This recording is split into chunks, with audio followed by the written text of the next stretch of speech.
Hello, hello. Everyone's here early, which is good. I like that. I like that. 6 people already. That was what I was guessing. I was guessing there will be about 5 to 6 people and already here, and I'm encouraged. Where are we at? Anyone here yet? Liz is working out the funnest way to move and organize a few hundred books. Ooh. It's funny, the first time I ever sent anything to Mel back from Burnout was actually I found this video of someone stacking a bunch of books in a circular fashion. If you think about like a well, but except it went up this way, so that it became essentially like a Christmas tree, and they ran a bunch of lights through it. And I went, "Oh, that's so cool!" And it looks amazing, and it fits the decor because it's like, I'm guessing it's a book person's house. Make a Christmas tree out of the books. I'm consolidating tubs, or use it as like a counterweight for a camper van, and then use those books for a bonfire when you go camping. Consolidating tubs, wrangling kids at the same time. Wrangling kids is a very accurate word for kids. Like the number of times I think to myself, is this wrestling? No, it's not really handling. It's very much wrangling. It's wrangling is an accurate word for children, especially if they're that under 12. Uh, what happens when they're teenagers? We're manipulating kids. I wish it was more painful than interesting. Although once done, I'll be able to look at them and think, wow, that looks amazing. Good work, me. I will use Grumpy Granny system for the listed stuff. That sounds more fun than moving books. Not sure about the children, though I only have four-legged babies. You probably do some wrangling too, don't you, Liz? I like the sound of four-legged much better than when it's witching out, that's for sure. I guess with the four-legged ones, you can put outside when you really have to get work done. Unless it's 3 a.m. and one is crying and the other about the other being on the bed in her spot. Liz, I have I have seen parents do this before, where the outside compound is sealed and safe, and it's, if you think about a landing area where you come into the like you come to the house, you ring the bell, and there's like a cast iron grill, and you open that grill, and you end up in what looks like a cage that is in front of the front door, and the shoes are there. Usually there's like a potted plant, a little seat to wear your shoes, whatever.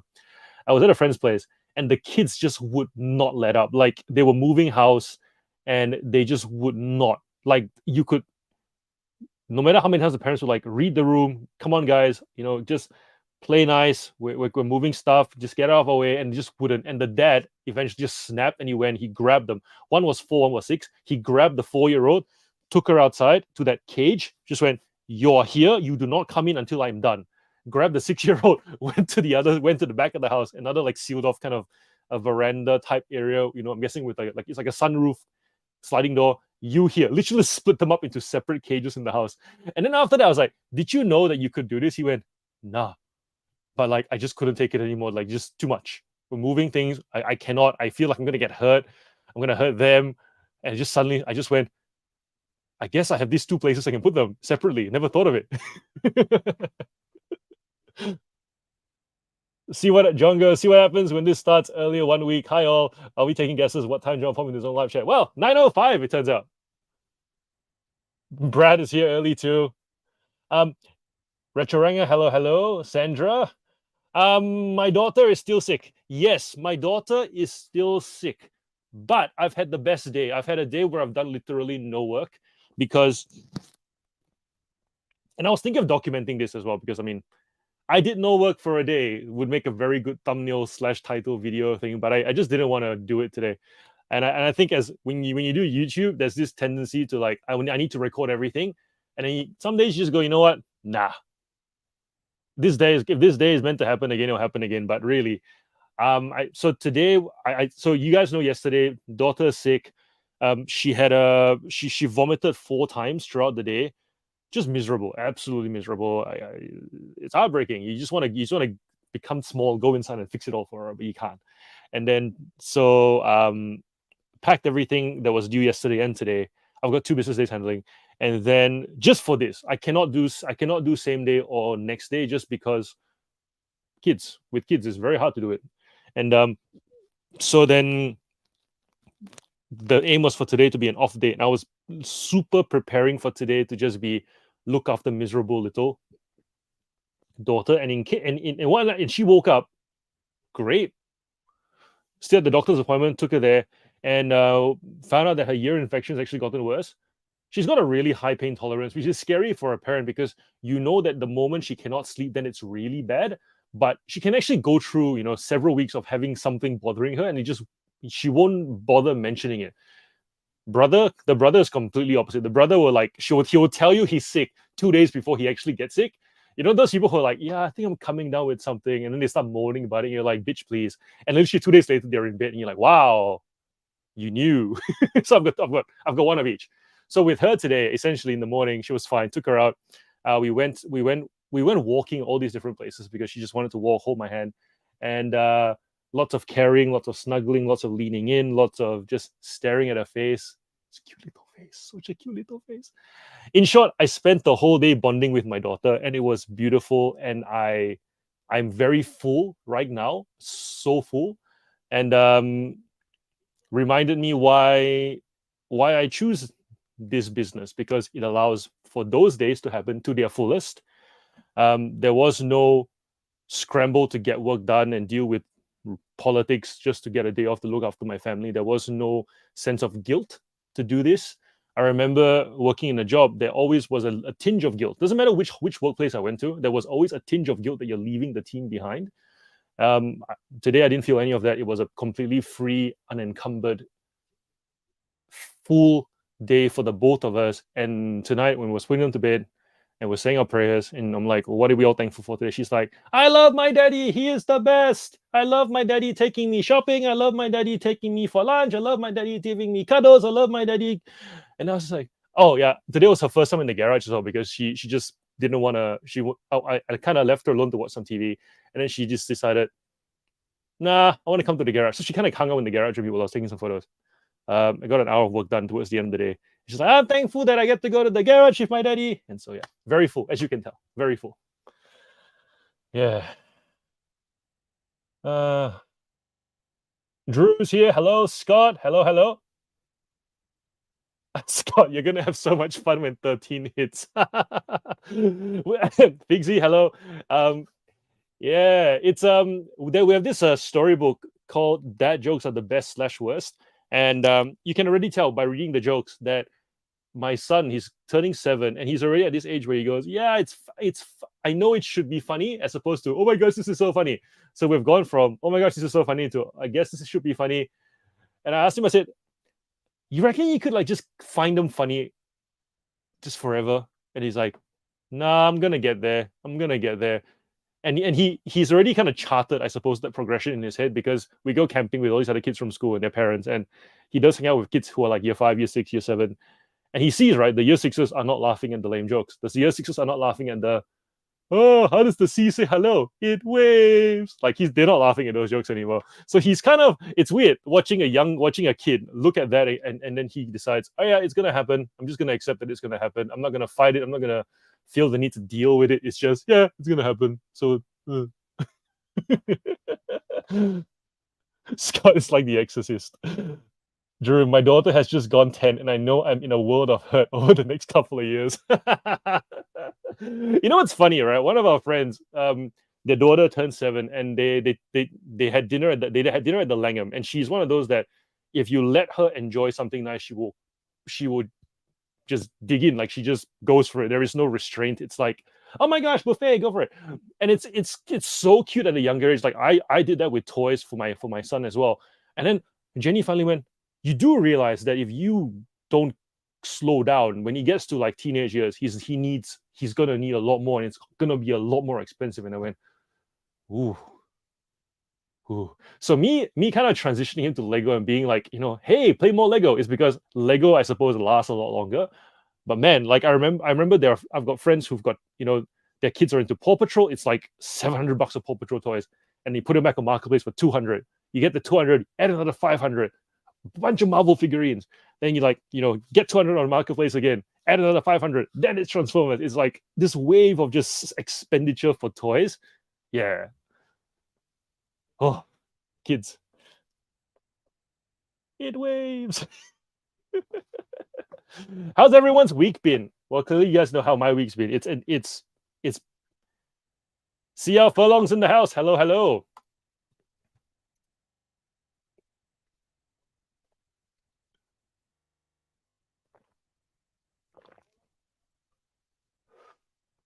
Lego is great though. I feel if you want to do stuff with it, it's so I like taking photos of toys, but I also like just taking photos of scenery, things happening.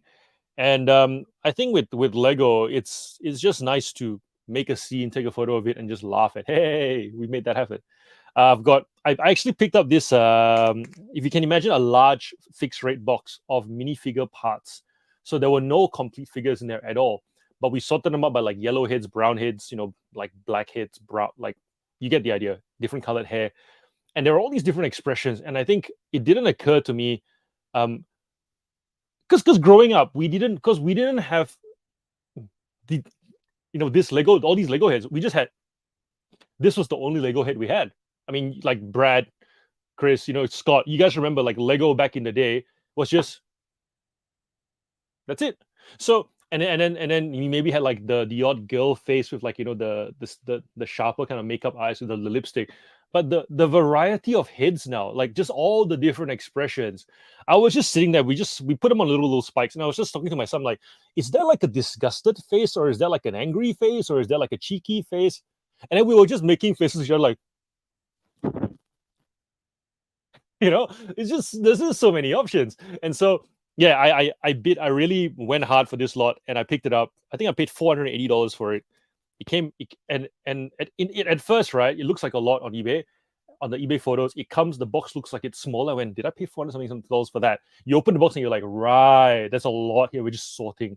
Yeah, so all the different expressions makes you understand why I suppose you can really do social media with Lego now a whole lot of different ways, as opposed to back in the day when it was really more about the technicality of the building, the difficulty of the build, the quick build, slow build, combining builds together, custom building. It was all building. Now you can actually do a lot of scene setting, which I really like. So I think for me, when I think of how do you keep Lego off the floor, and around the house, you just have a little stage and then storage. So we've got train tables. So like if you think of those Thomas train tables, I think they're about 2 meters by 2 meters by a meter. And so essentially we have a 2 meter by a 3 meter ish kind of stage, because it's three tables stacked against each other with like vice grips. And underneath them, we've got those drawers that go underneath that you can store things. So essentially it's a layout. And then as we change the layout, the buildings we don't want to go into the drawers and then up. And then we've got like a stack of tubs of loose bricks and stuff. So it's quite well managed. And I feel for the fact that he's only 7 and we've gotten this far managing it, it's pretty all right. But I know some kids, right? Like Lego everywhere. Literally, it's like it's in a room, it's all over the floor. And then when the parents want to clean up the room, they just shove it off like with a bulldozer, just broom it onto a corner and try and vacuum somehow. Yeah. Brad's going, I don't think I even had minifigs as a kid, just blocks. Yeah, right? Like it's just and you can even remember the colors. It's like red, yellow, blue, red, yellow, and blue, black and white. And then if it was green, it wasn't a block, it was either a plate or a tree. I think it was. Yeah.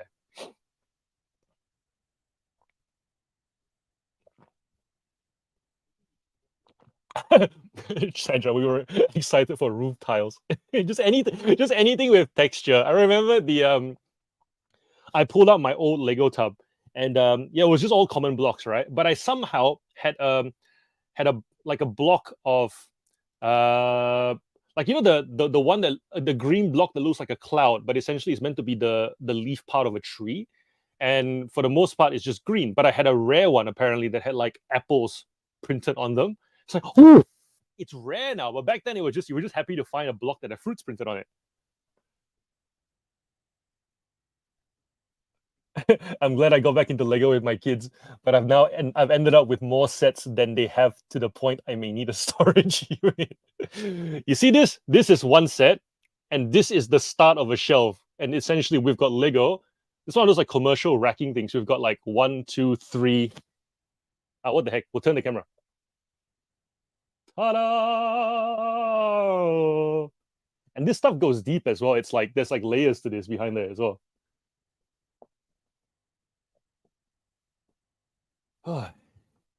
We're showing the internet the problems that we have in real life.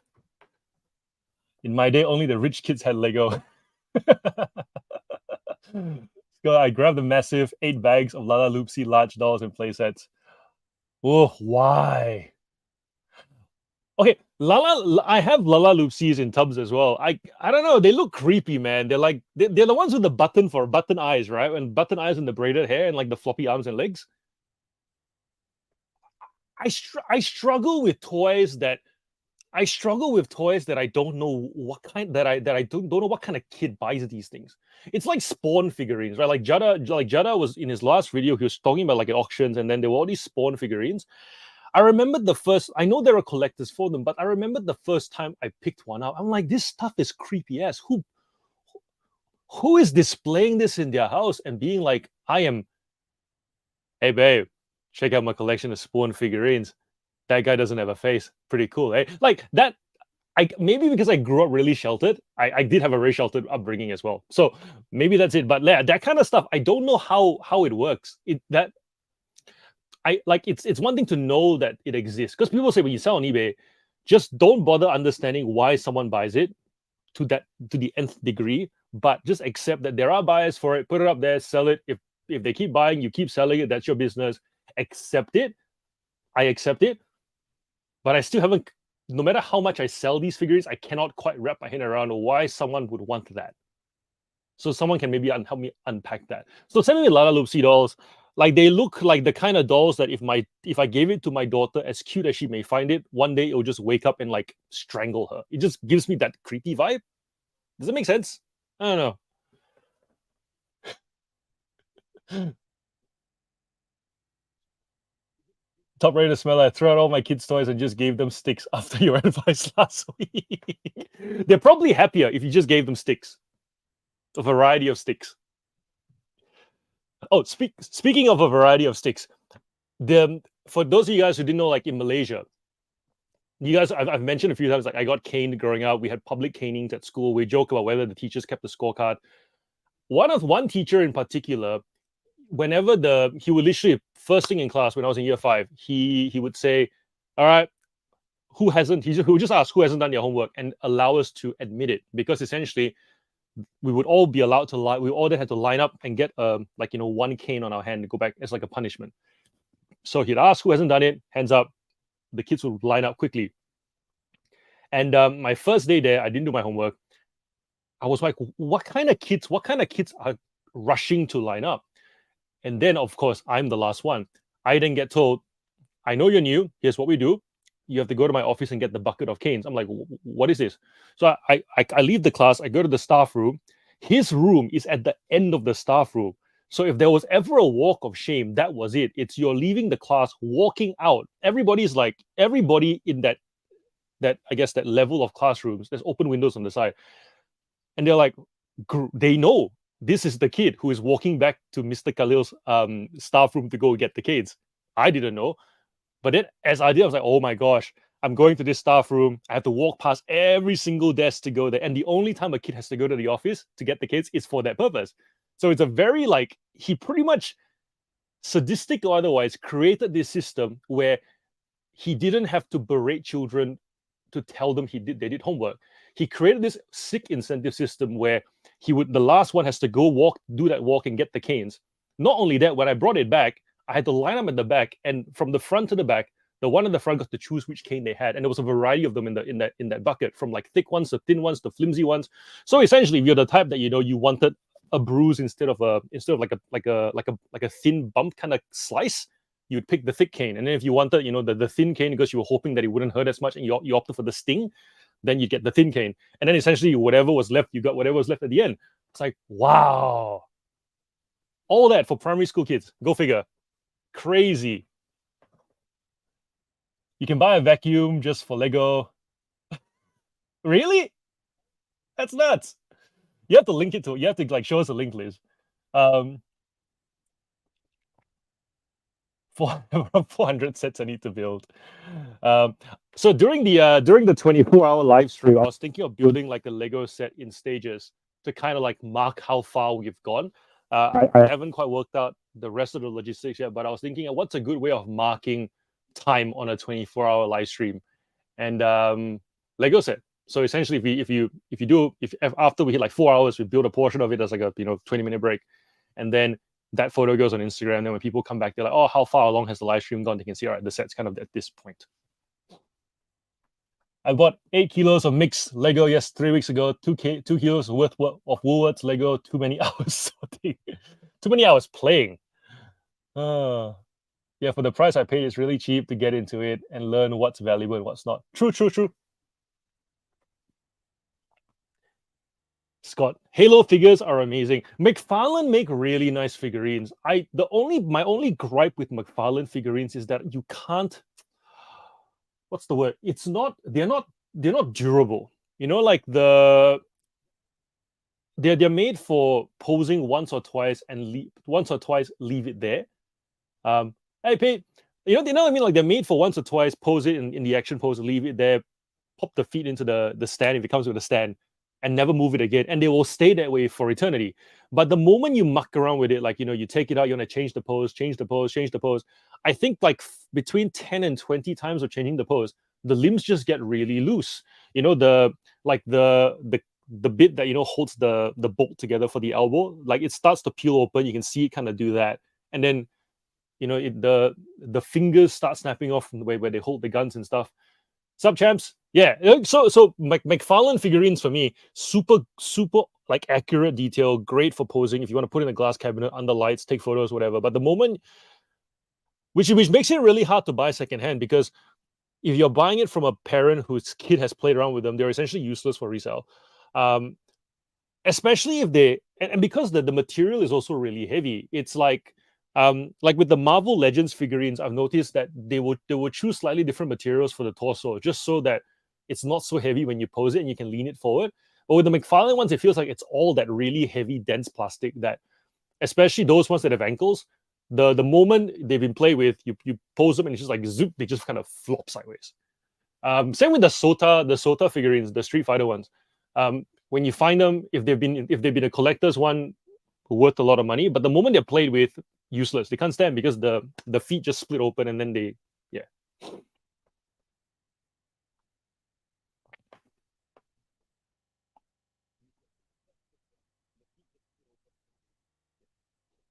Did I ask? I did ask how everyone's week is, haven't I? Yes, I have. And I just kept talking. So sorry. I'll shut up. How's everyone's week been? Fill up the chat. I'll get organized on my end. Whatever it is I'm supposed to do today.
Matilda saying, good day today, productive. Love it when people leave me alone to do my job.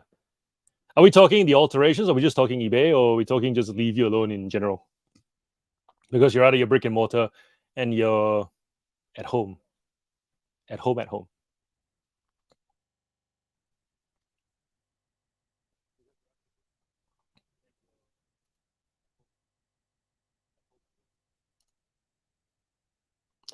Books along with stuff. I don't recognize the name. Are you new? What's your name? Tell us your name. Oh, we just call you Boz. BAWS. That's what my son does. He makes acronyms for everything. Books along with stuff. Figured I would come see if this helps me list more. 5 sales today. Normally I do 5 sales a week, so sales are picking up. Yep. Heading towards Christmas. You're gonna see sales pick up regardless. People getting itchy, wanting to buy, spend money. Where do you get most of your stock from? Is this a question for me or a question for everybody? I'll let everybody chime in. For me, it's mostly marketplace because that's where used toys where so you get the best quantity of used toys. Op shops are pretty useless for you. I literally, whenever you see me go to an op shop, it's purely for the content because op shops are more clothes, furniture, jewelry. In fact, jewelry also, op shops don't really have that much. There are other places you can get. So if you want quantity, op shops are good for variety. But the moment you niche down, you want to sell like one thing, like op shops are not good. So for me, it's marketplace because you can get like the bulk. For me, it's the clearing out of one person's house of stuff. Yeah. Well, I'll let other people chime in as well. Matilda saying got lots done. First time work straight from 9 to 5. Yeah. People think you're available all the time. It's so true. Yeah, I'll get asked. By the way, can you like do this, do that, do this? I mean, I kind of have to get work done somehow. And my son's actually starting to. My son is starting to get a bit curious because he's like, why do you work so hard, Dad? Why do you work so hard? Why do you work so hard? Because he's noticing that I'm working at home after he goes to bed. He's noticed this for a while now, but now it's starting to really register. And I told him, I said, spend the day with your sister, right? So I didn't work then, but that's why I work now. He's like, oh, do the live streams pay you lots of money? And I said, not really, but it's my work time because I'm using my time during the day to look after your sister today. And then he goes, why do you work at night? Why don't you just watch TV or whatever? And I go, because if I watch TV at night, then I can't turn up to your sports days. If I watch TV at night, then I can't turn up to like your after school stuff. He's like, oh. And then we actually sat down and started doing the math on how many hours I work. And then we compared that to if I just worked normal days, but then he goes to after school care every single day because I can't pick him up. And he goes, we started moving the hours around. And I think he's starting to get this whole flexibility thing. But it's very interesting conversation, especially when they can start doing like basic math. Sup, Beck? Doing good. You can rewind to the start of this one, to the start of the live stream. Most of these guys were here from I think 8:45. I said I spent the whole day with my daughter. She was actually well, and like my heart is full, bonding with my 4-year-old. Adam, hello. Before COVID, I picked up about a 40-foot shipping container of books, so slowly trying to get motivation to list and sell. Mate, 40-foot shipping container of books, and now you're slowly just that's a tall order, man. Like, I wish you all the best, soldier. Report back. In fact, start a YouTube channel if you don't have one already, documenting your process. That's like the perfect opportunity to do it. And here's the thing, right? A lot of times when people start YouTube channels, they feel like they need to have everything in order before they show something. I would love to see a YouTube channel where somebody literally live streams their process with a 40-foot container from start to finish. The days when they can't be stuffed, the days when they're on a roll, just so that when people get into reselling, at least there's a body of work that they can actually watch. Because up until that point, everyone's just guessing and everyone's just kind of wondering whether they should. You'll be surprised how many people, and you may have been that person, maybe not, but how many people actually watch YouTube, think that it's easy to do, go and buy like a massive bulk load, a pellet of something, and then realize, wow, this is actually very overwhelming. If somebody did a YouTube channel literally just for like live streaming, every time they did something, they live streamed it legit in real time, I would send that channel to anybody who wants to start. And if they say, I'm going to do a bulk lot, great, go and watch Adam's channel. If you find watching it tedious, you're probably not going to get through that bulk lot. And that would save so many people so much grief getting into the industry. But if people watch it and they're intently taking notes, they're wondering, right, yeah, I can probably manage that. It probably will take that long. That's how much time. And if their perception of it is like, I've watched all these videos, I've tracked the timestamps. It's taken 6 months to go through this 40-foot container. That's roughly how much time I'm willing to put in as well. And already I reckon I can do, yeah, you know what, that's not bad. That's what I expected. And if the expectations align, you have more chance for success, and you can actually back that person and support them. Be like, hey, come join our listing live stream.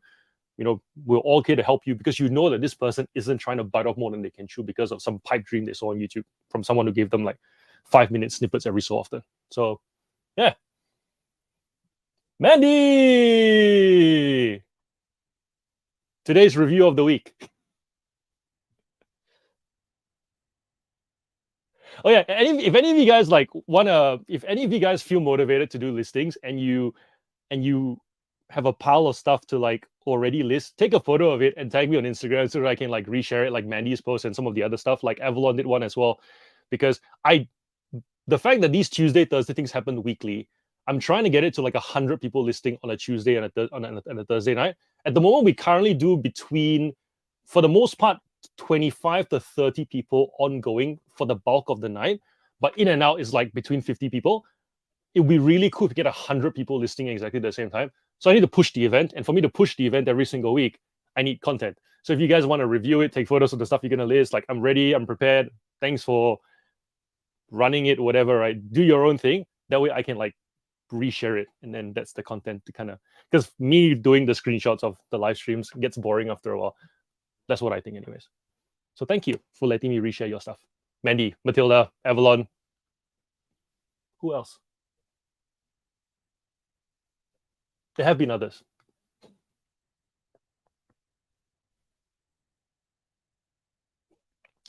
Matilda, you're talking about me buying bulk lots. It depends. It depends. Like, I remember. Okay, so with me, when I bought the comic book lot, I knew that I was going to make money. Sorting through the comic books was actually very tedious. Is actually very tedious. I would have found it really overwhelming if I wasn't interested in comic lore. But because I sell action figures, and that just sorting through comic books, I think it was 3,000 of them. It really helped me to identify a lot of figurines after that, just because you're just aware that it exists. You know what I mean? Like that was, because if you go on Google, you have no idea what you're looking for. Whereas if you're sorting comic books, and then you're having to sort them by series, by storyline, you're understanding that, all right, this issue goes to this issue, there's a story arc. Then you essentially will, when the brain starts to categorize, all right, when I see this version of Superman, I know that these are the villains because I've seen them on all the various covers. That way, when you look at a bulk lot, the eye goes boop, boop, boop, boop, boop, boop, boop, boop, boop, and then you just buy the lot because you know. And you also know that other people looking at that lot only see Superman. They don't see the rest. So that's a really cool thing. So I think, yeah, if there's like a dual purpose to the bulk lot sorting, definitely worth doing. Great way to dive in, as Scott, John, you guys mentioned above with the picking up bulk lots of dolls to learn and sort. Yeah, for sure. Thanks, CL. I can tell your boss you made money during this tonight. Thanks. Rob's here. Hello. Sandra, add more for the whiskey. Another Adams here. WoW Games meet book along with books along with stuff up the top. You're both Adams. Adam, say hello to Adam.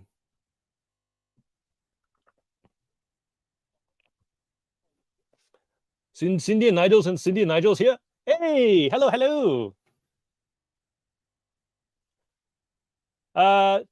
Champs is asking where you get most of your stock from. You don't have to tell like exactly what you sell or whatever, but like if you want to comment in the chat, that's a great question, because you're not giving that much away, really. But just being aware of where you can get stock from is a great thing. It's a just so then it's like, if someone said to me, go and look on the roadside, I would do it for like there's levels to this, right? If someone says, where do you find all your stock? I know that in my area, there's a guy who literally scraps white goods for metal. And he also goes down to Carrum Downs where my sister lives. But it's like he already knows the suburbs that have the scheduled pickups and the suburbs that have the everything pickups. Like, you book it whenever you want to, versus this is the day, every single like quarter, month, whatever.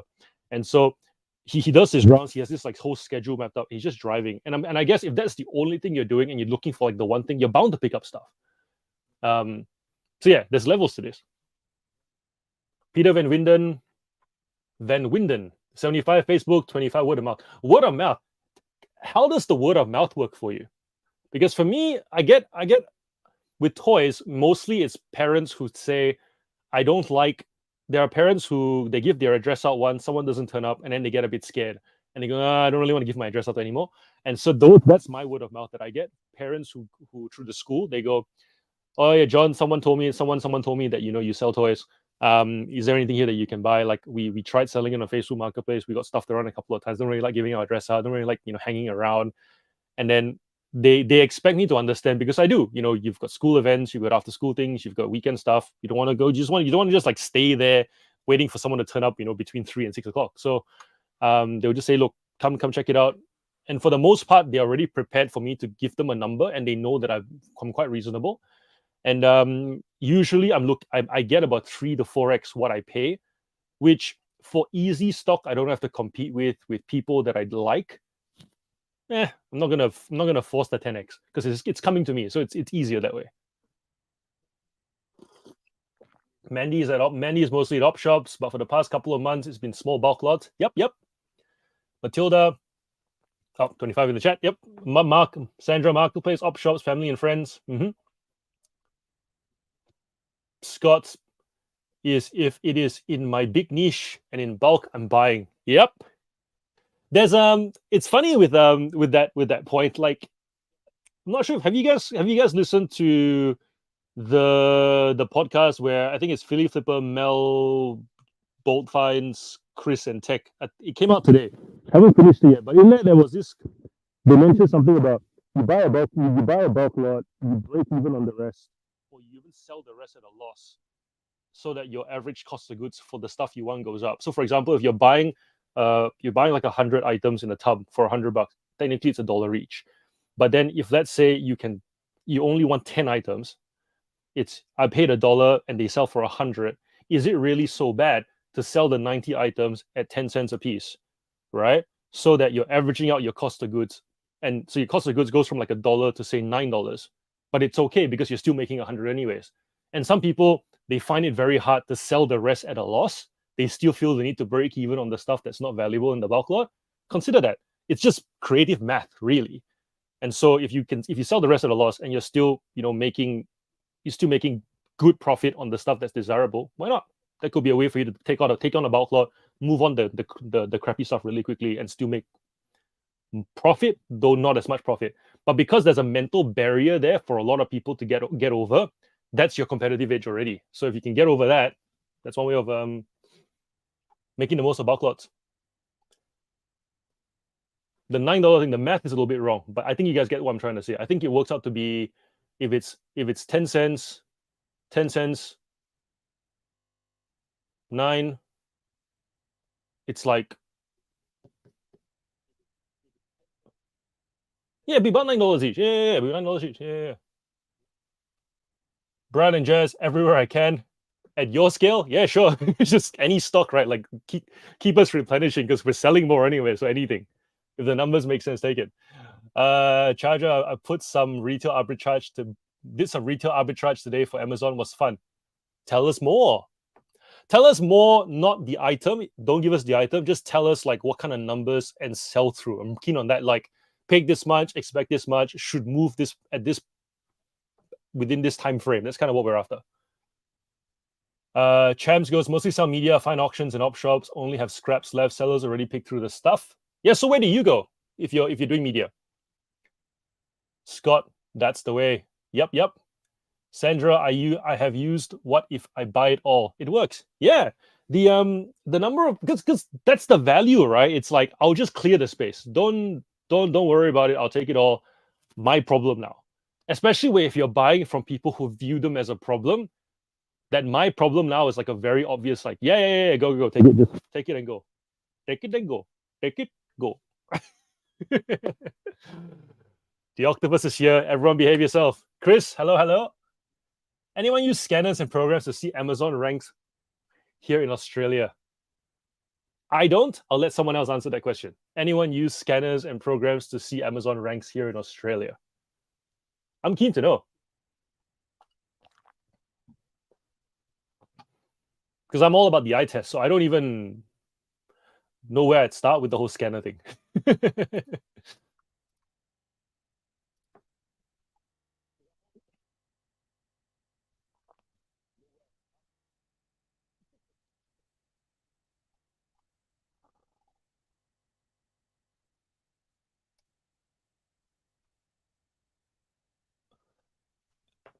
Oh, Brad's going. How is the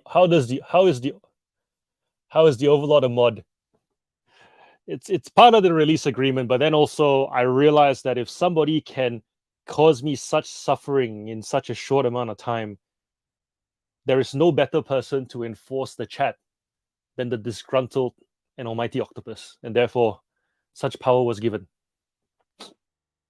Such power was also given to the grumpy granny because she has very strong hands. Adam Adamson's going, I have something I think is interesting. I had 4 days with no promoted sales last week, so turned off all promotions. Before I had 60 to 70K organic views. After I had 15K organic views. It's interesting. People have said that a lot. They've said that if you promote, your organic goes down because you're essentially like saying, I'm happy to. But then when you think about it, though, why do you think that is? Because why would eBay push an organic view if they can push a promoted view, right? But then a promoted view also already by default ranks higher. So therefore, if you think of it from an impressions point of view, they are showing if they are showing the promoted one because they know it's more likely to lead to a sale, and if you don't promote, then I guess they will show the organic one if it's still relevant, but it may not lead to a sale though. So I think you have to compare the two. It's like, does the promoted lead to the sale more than the organic? Because for me, right, my organic, I still have more organic sales than promoted sales because most of my buyers are repeat anyways. But I don't get rid of the promoted sale part, promoted listings part, because it leads to the new buyer that then becomes the repeat buyer. So it'll be arrogant for me to look at the stats alone and say, right, I know that promoted listings is getting me sales, but when I look at my chart, it's like organic, like promoted and organic, and then click through and then sale, because organic sales still more. So for me to go, yeah, I don't need it. It'll be dumb for me to say that because I need to recognize that the promoted listing is the introduction sale. And then once they get to my store does rest of the heavy lifting. And so essentially they both kind of work hand in hand. So does it work for you? You can't just look at that. You can't just look at the impressions metric alone and go, yeah. You know what I mean? Like there needs to be more context and more nuance to that for your store relative to your buyers. Scott going, I buy from collectors, getting out of toy deals, Facebook markets, garage sales, and not scared to do road trips when deals are fantastic. Same. Nigel and Cindy, I started using them, but the Scout tick is only on US market, so I used as a guideline. That's cool.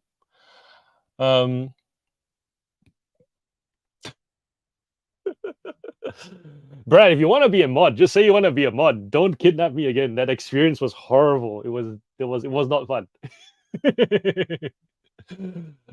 Champs going. Champs going. I recently found resellers have marked the media lots in auctions with colored stickers, so none of their friends buy the rubbish lots. Interesting. Sup, Paul?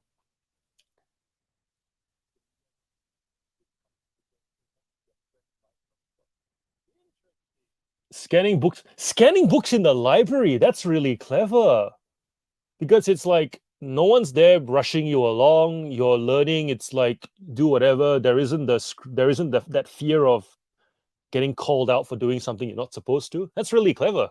Yeah. Liz, I was talking to a mate today who doesn't sell on eBay. She suggested whenever I give anything to family and friends who can do local pickup, make a listing specifically for them at like $1. Right. Hmm. Tiger, hello, hello.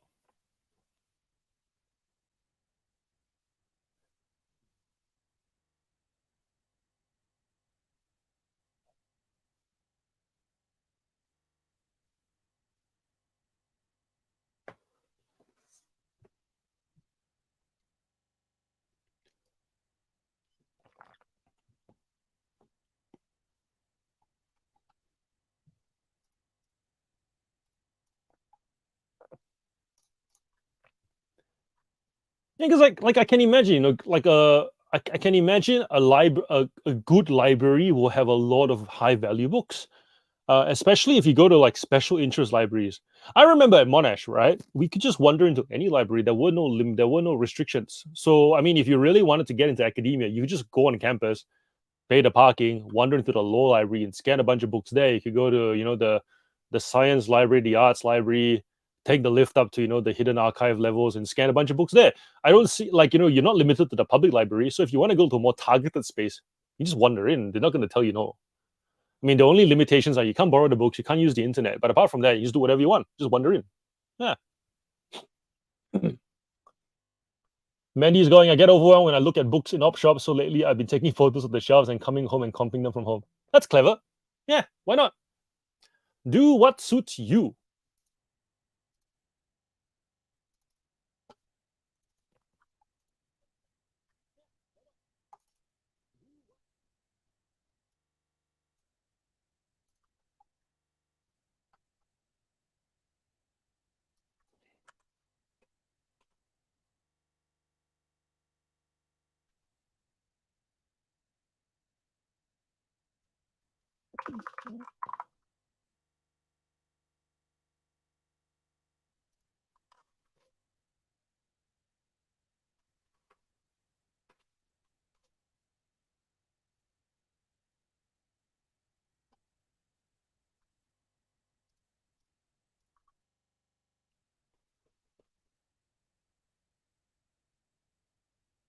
Ah, Loopy. Hello, hello.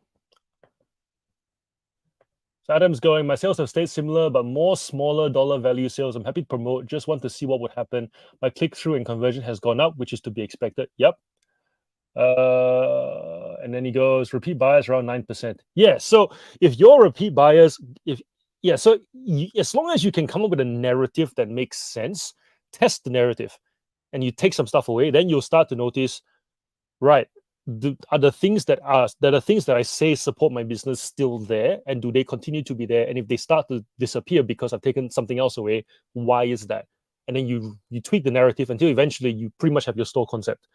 The good thing about that is that it helps you to really understand why your store functions, and that way you're not caught up in any, and like when someone suggests something new, something that could be a distraction, you'll know because you have a store that's built a certain way and it operates a certain way. And then you can also ask, when you think about moving on or abandoning the store, at least you have a reason as to why you're doing it, as opposed to because it's not making money. Yeah. Bu- bu- bu- bu- bu- bu- bu- bu- bu- People seem to want to keep learning about books. Isn't it interesting that when resellers start selling, they get told books are not going to do well. Books are a mature category. It's a but yet it goes to show, if you find that everyone finds different things. They all books have value at different price points. If you're the kind of person who finds that you can process a certain volume of books at a certain price point, that's your market already. That there is no, the market is too saturated or the market is done. Still alive and well. Just find your place in that big market and start selling.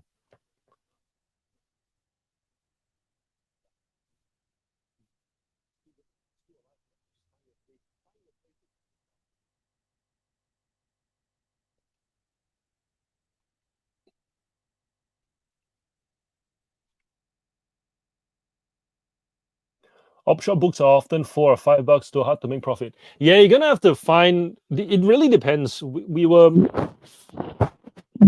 really depends on the places you go to. You can go to one op shop and they have really overpriced things, and go to literally one next door to it, and the prices are very competitive.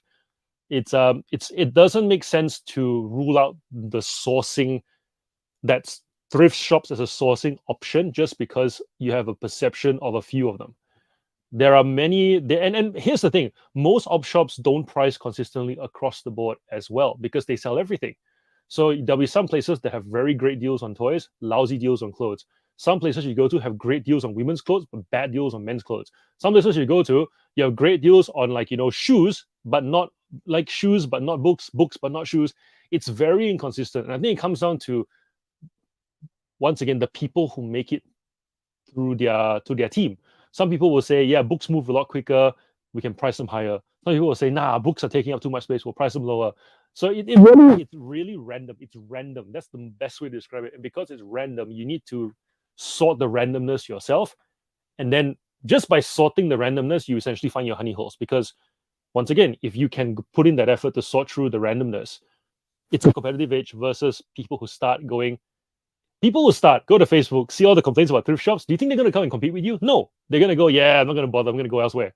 Because in my head, I've collected enough data that has scared me from even trying. And then, of course, they'll then come to one of our listing live streams, hear me say something like this, and be like, oh, I wonder if I should go to a thrift store again. I'll check them out and start taking notes. Then you get the idea. So I wouldn't blanket statement thrift shops. My only reservation with thrift shops is that there isn't a consistent volume. In terms of pricing, the pricing is random. You have to figure out which one's priced better or worse for the categories you're interested in. It's the volume that is inconsistent. So even if I were to call up, every thrift shop around my area and say, hey, I want every bulk lot of toy cars you have, I will pay $1 each car or 50 cents each car, whatever the number may be, but I'll take the whole tub. Just call me, I'll come pick it up. I still will not get consistent volume because they are relying on people bringing those tubs there. It's very different from if I call the guy who has a warehouse somewhere and he liquidates pallets of things. He will be more consistent. So for me to have that, I'll buy it all at this price point. If it's a deal, send it to me. You see the idea. So it's the consistency of volume in thrift shops. It's not about the pricing is definitely not consistent. So you got to go figure it out.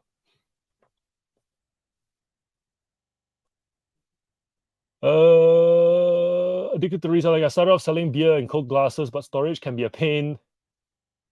Have you ever walked past have you ever, like, I think of glassware, the thought of like the wind blowing a cup over or something, and just the fact that I'm doing something with like, a broken glass, just that things dropping, that would just keep you on edge all the time. How do those of you guys who sell glassware, how do you guys do it? The thought of glass just dropping and shattering messes with me that I don't. I know it's an assumption, but it's the imagery, right? It's like you're working, suddenly it's just like.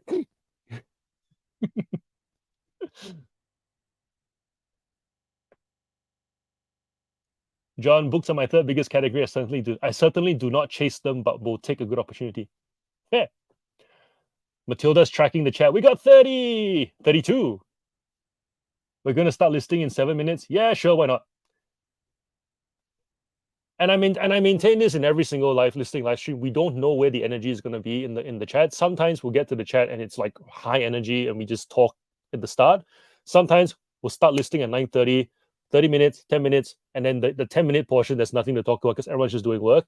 But then at 1 o'clock in the morning, we just happen to talk about something interesting, and then the energies on the chats are there. So looks like tonight it's going to be a productive tail end.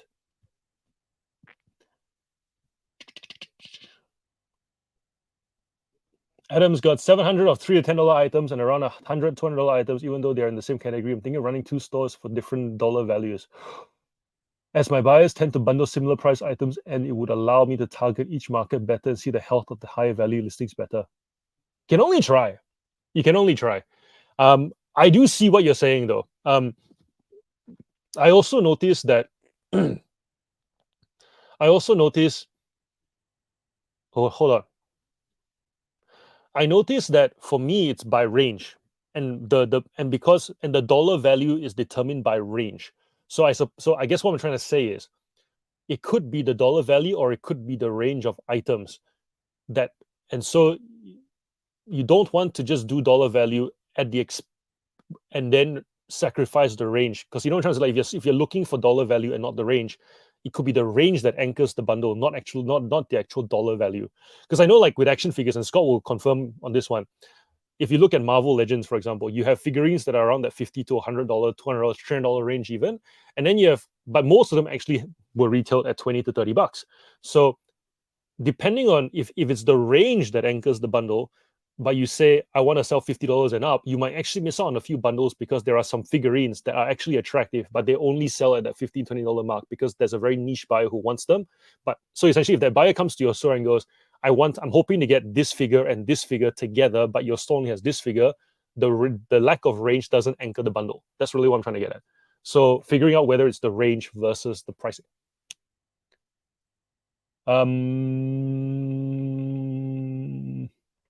Drifting Mama, hello. Are you one of the are you one of the Ballarat people as well? I started off doing antique and collector fairs. We stored bookshelves, and we stored on bookshelves in a carport. We had a huge storm one night, and the whole bookshelf blew over. Oh, ouch!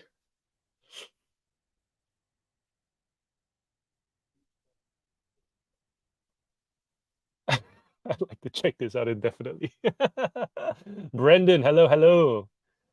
Uh, no, this isn't Brendan. This isn't Brendan from the US. This is Brendan from Box Hill. Lives just around the corner from where I am. By around the corner, I mean like 20 minutes drive from where I am.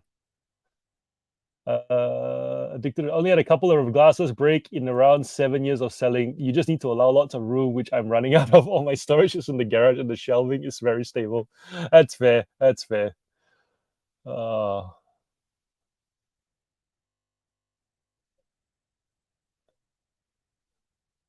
you're in Adelaide. All right, cool. So we've got a few Adelaide people here. So there's Matilda. There's yourself. You guys gotta remind me who are the Adelaide people. Sandra, working 5 nights this week, 5 hours sleep today, and I know what my listings are like when I'm so tired. I stuff up badly. So someone was asking me, I won't say who, was asking me to ask me to do like what was it? Like was asking me to do I can't remember now what it was. I'll remember it. I'll remember it. So Sandra's in Adelaide. Drew's close enough to Adelaide. Brad and Jazz, are you in Adelaide? I keep thinking you're in Queensland. Adam, I started sorting out my books and was only selling high price books, but now I have now decided that I'm just going to sell everything as sales will increase my Ozpost ban and decrease my postage cost. Yep. I now see why you guys are pissed off that eBay all years didn't do an Adelaide Roadshow. There's a lot of you guys there, from what I'm hearing. Because there were a couple of guys who actually drove down to Melbourne for the Melbourne one. What's up with the perceived? What do you reckon is the reason for the perceived lack of representation in Adelaide? Such that eBay decided that it wasn't worth doing one there.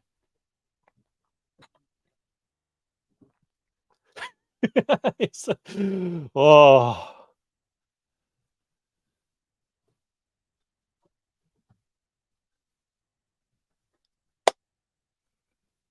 All right, I'll let you South Australians tell me why the lack of representation. I'll start the timer. We'll do half an hour. Let's go.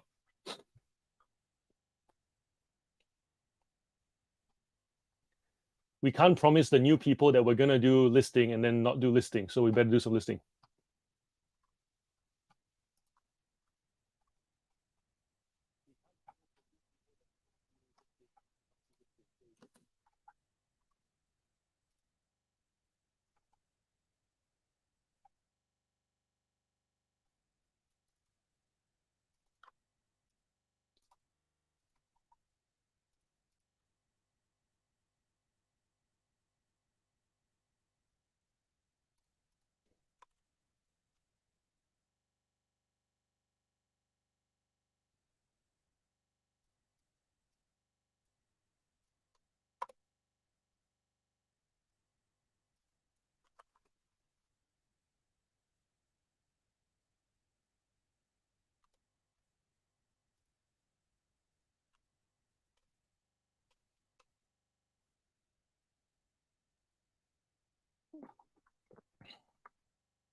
How's everyone going?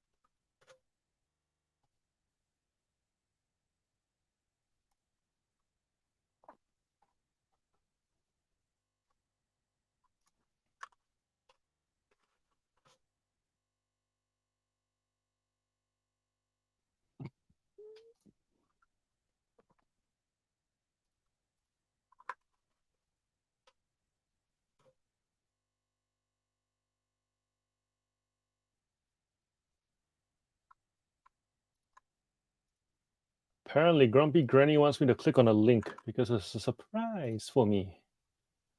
All right, I will do so, Grumpy Granny, in just a moment. Ah, so close!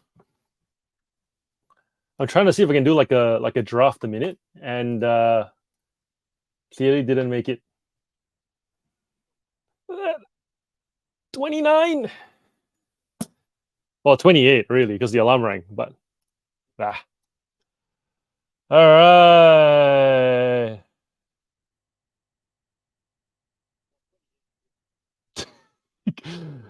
Oh, I don't know what to expect. I'm scared, Grumpy. I am scared.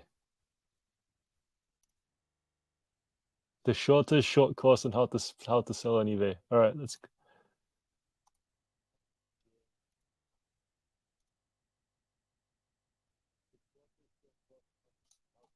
I'm gonna have to unplug the mic to hear this.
Oh, the mic was muted. Bolo, bolo, bolo. You know what, Grumpy? We should totally do that every time someone like says they've sold something really amazing, and we just go bolo, bolo, bolo. It's like a Pure. You know how Pure Hustle podcast has the what was it? Bolo of the week? No, bolo. Like that's that soundtrack. You need to make like I think you need to make one of them soundbox things for all the sounds you come up with. You could be that. You could be the Australian channel with a soundbox.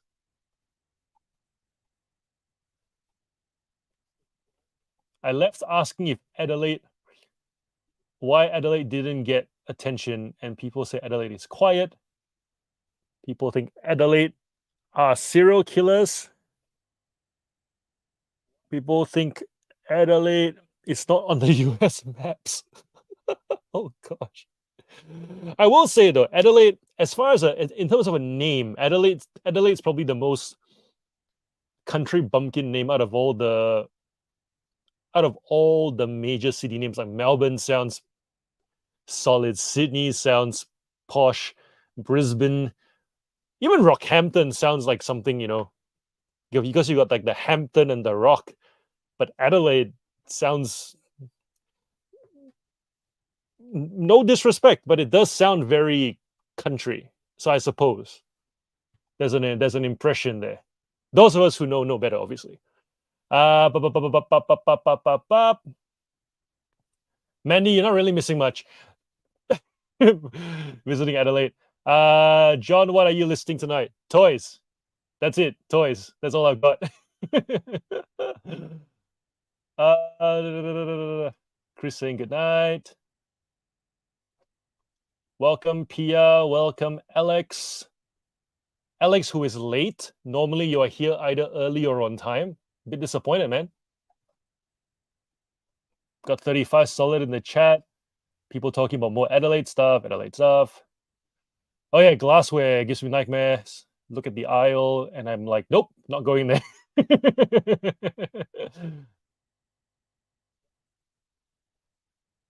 you can make good money from glasses, but lots of common stuff too. Need to be confident in your packing skills to withstand underpaid Australia Post workers. I feel like with glassware, it comes down to how you position the item, because glass is one of those things where you can either make it look crap or make it look good. To the point, Savvy Collective, her Instagram profile, right? All the glass looks premium, even though some of it is not exactly premium. But if you're looking at a photo and the thought doesn't even occur to you that it came from an op shop, that's what you have to do for glassware, I feel. Because I don't do glassware, but I do toy cars, right? And in one of my videos, I talked about how I had to add essentially two more angles to my photos so that it's very obvious that the windshields and the windows are all clear. And for a lot of collectors, the clear windshield is a price premium. Some of them will accept the scratches, but they want the price to reflect the scratches as well, even the most micro of scratches.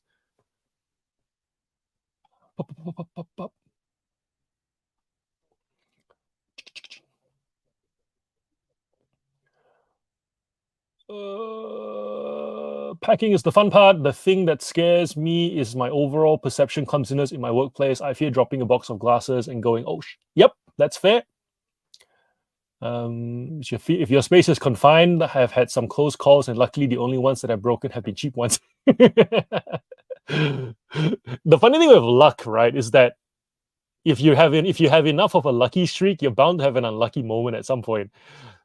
Makes you kind of wonder, like, is it going to be that $1,000 China vase that falls?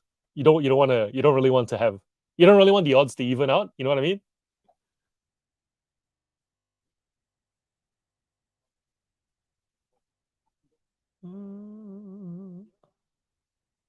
Grumpy Granny came, wanted to distract the group.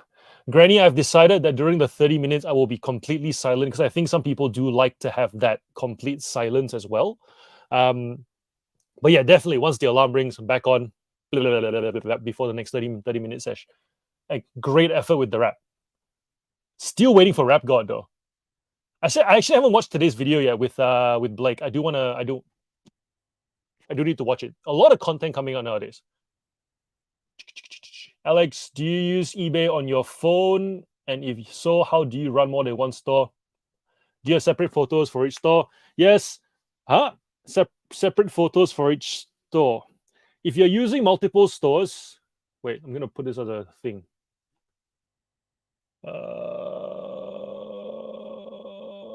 Where was it? You guys talk a lot, man, for what is supposed to be a listing session. But I get it. Yeah. All right. So do you use eBay on your phone? How do you run more than one store? Log in and out. And then in terms of photos, yeah, separate photos for, I suppose they're separate because the listings are separate. So do you mean like, well, or do you mean in terms of SKU? So if there's a tub of toys and those toys can go into 4 different stores, the SKU number is still the same. So when you go in terms of packing, the way it works is, the label has the name and the store that it comes from, because it says, so the identifier is there'll be the store name, that's the return address and whatever, right? So essentially, look at the label, it says to this person from this store, and that will tell. And then I sort my labels based on the store. Yeah, I've actually never talked about this. I sort my labels by the store, and I log on to one store account. I just fulfill all the orders by the store. And so if it means that if I log into the next account, I end up going back to the same SKU again because I've got items from that SKU for the next store, then so be it. But that's how I order it. I know some people like Mandy did a video today where she lines up her orders based on SKU so that she's walking from one side of the wall to the other. That way, when she gets all the parcels, it's just one journey. For me, I guess, yeah, that's the trade off. With multiple stores, it's one journey by the store. Actually, not even by the store, because I will, like sometimes there's a lot of back and forth because of the combined orders. But that's just how I make the most of having the widest range of a particular thing. It's never going to be perfect. And I think that if you want, like if you anchor, so for me, because I anchor my store around the range and the buyer, my fulfillment can be a bit of walking back and forth. But I suppose if you want it to be one-offs and you walk from one side to the other, then you trade off elsewhere. It's never going to be perfect, so to speak. You just do whatever suits you. Yeah. Leonard Dixon, new guy, welcome. How'd you hear about us? Mandy seems to know you. Grumpy, I always like your surprises. You are a fountain of youth, and from that youth comes forth many, many things, and they are all generally interesting. Some more interesting than others, but they've never. I don't think you've ever done anything that's not interesting or intriguing. And I think that's why we all love you, and I think that's why everywhere you turn up, you just grow your following because there's just so much. You're just so much, and it is all like it's all interesting. Yeah.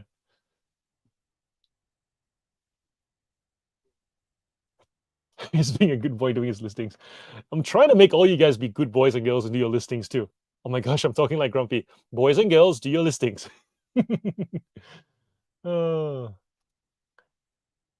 you do know Mandy. Yeah, come hang around. We do this Tuesday and Thursday. We tend to get more done. And because we get more done, more listings done, we get more sales as well. That's generally been the report. 10 to 15% increase in sales. Not bad.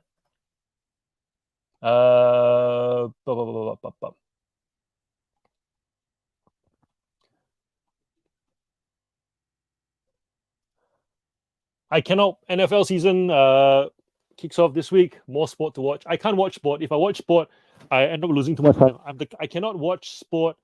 I struggle to watch sport incomplete. So for that reason, no sport.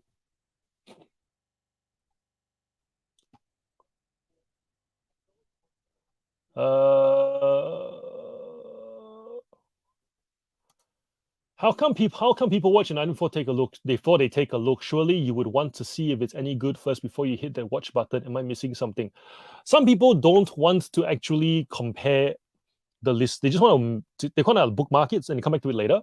So for example, if I see something, if I'm searching for something and I just want to know if I'm searching for something and I want to know that it's going to be there later when I want to look at it, I'll just bookmark it, because if it gets sold and I search for it again, it's not going to be there anymore. And if I go to the sold listings, it'll be muddled up with everything else that I saw. So therefore, if I put in the watch list, even if it's sold, it'll still be in the ended listings tab. But essentially what I'm doing is I'm just curating the things that I want to see.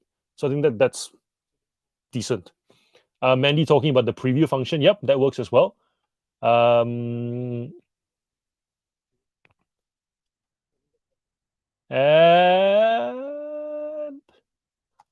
oh my God, 29 drafts. I really need to be less distracted. See, that's the thing, right? If I'm completely quiet and you just ignore the chat, you can really power through these, especially if you are super familiar with your listings.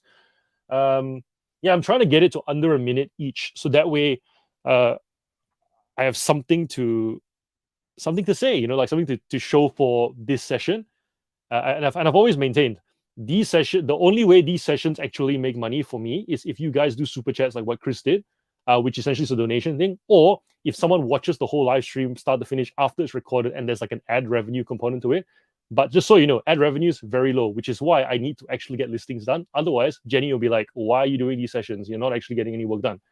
So I need to also challenge myself to get my draft like time under, which is why I'm for the most part, even if it's something as subtle as when we first started these listing live streams, it was just let's get listings whenever, let's talk whenever. And my focus was, as the chat produced the topic, I would respond to the chat. And then Matilda went, actually, I wouldn't mind some structure. And I went, okay. And so we've now discovered that it's called the Pomodoro method, but we're calling the Matilda method because as far as our ecosystem is concerned, it came from her. So the Matilda method essentially is the 30 minutes and 10. And even in that 30 minutes and 10, because of that 30-minute, there's a time, there's a number. I was like, all right, as long as I'm listing and not looking, it's fine. But then can I actually go 1 minute per listing? But even then I'm going, how do I get in flow? So from now, so what I do is I do a lot of the similar replenishing stuff in the first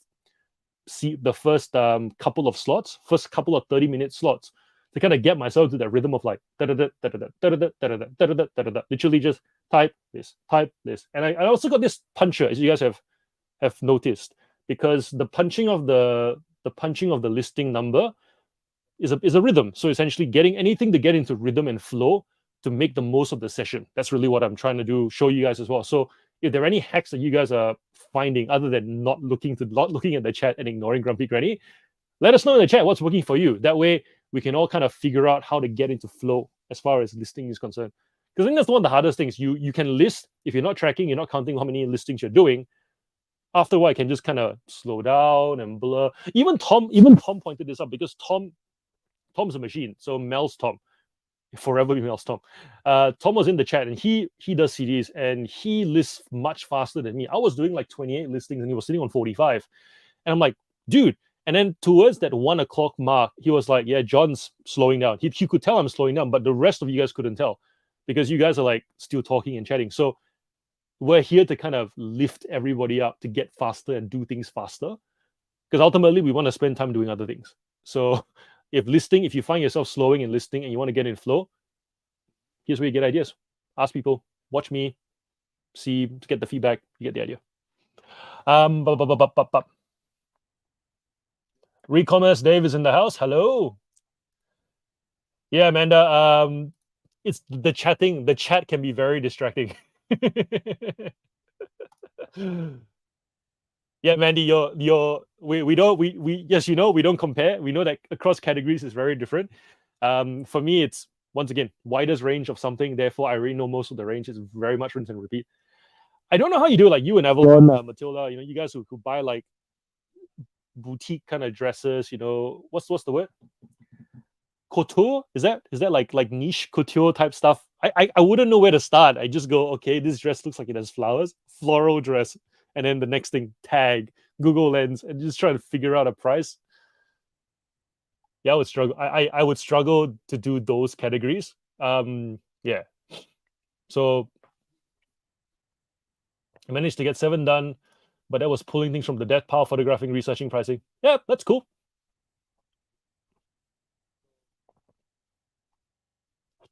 I didn't. Killing me, John. Oh yeah, the mic. I took the mic out because I was listening to the rap, and then put it back in, and I didn't realize that when you put the mic back in, it doesn't turn on automatically. Planet Blu-ray. Another new name. Do you have a name, or do you want us to just call you PB? And how did you hear about us? I'm liking this. I've got a few new names in the chat.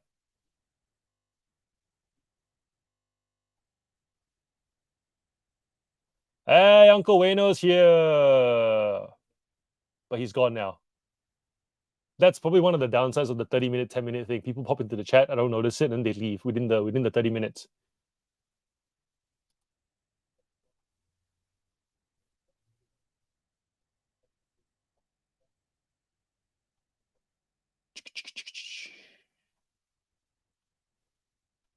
People taking photos of glasses with a white background has been setting off my OCD, but glad to say they are getting better compared to crap photos I had previously. Yep. Grumpy Granny, I appreciate your surprise. I do. Oh, do I have separate phones? No, same phone. Just log in and out. Get a phone with the largest amount of storage, and you're good to go. Just delete your photos when you're done. So that, pretty sure that's a 1 terabyte. That the one that's the one that's currently acting as the camera, that's a 14 Pro Max 1 TB, and this one is a 128 gig 13 Pro Max. And just because it's used as the second phone if we are both doing stuff with phones on the day. So essentially, if I need that phone for the whole day to do like content, video, whatever, then this phone is the one that Brian uses to take photos downstairs on the days that he does come in. Currently, he does 1 to 2 days a week, and that 128 is enough to essentially knock out, I guess, 4 hours worth of photos. And then once you transfer the photos out, delete it, the storage is back to empty again. So yeah, I work off these two essentially.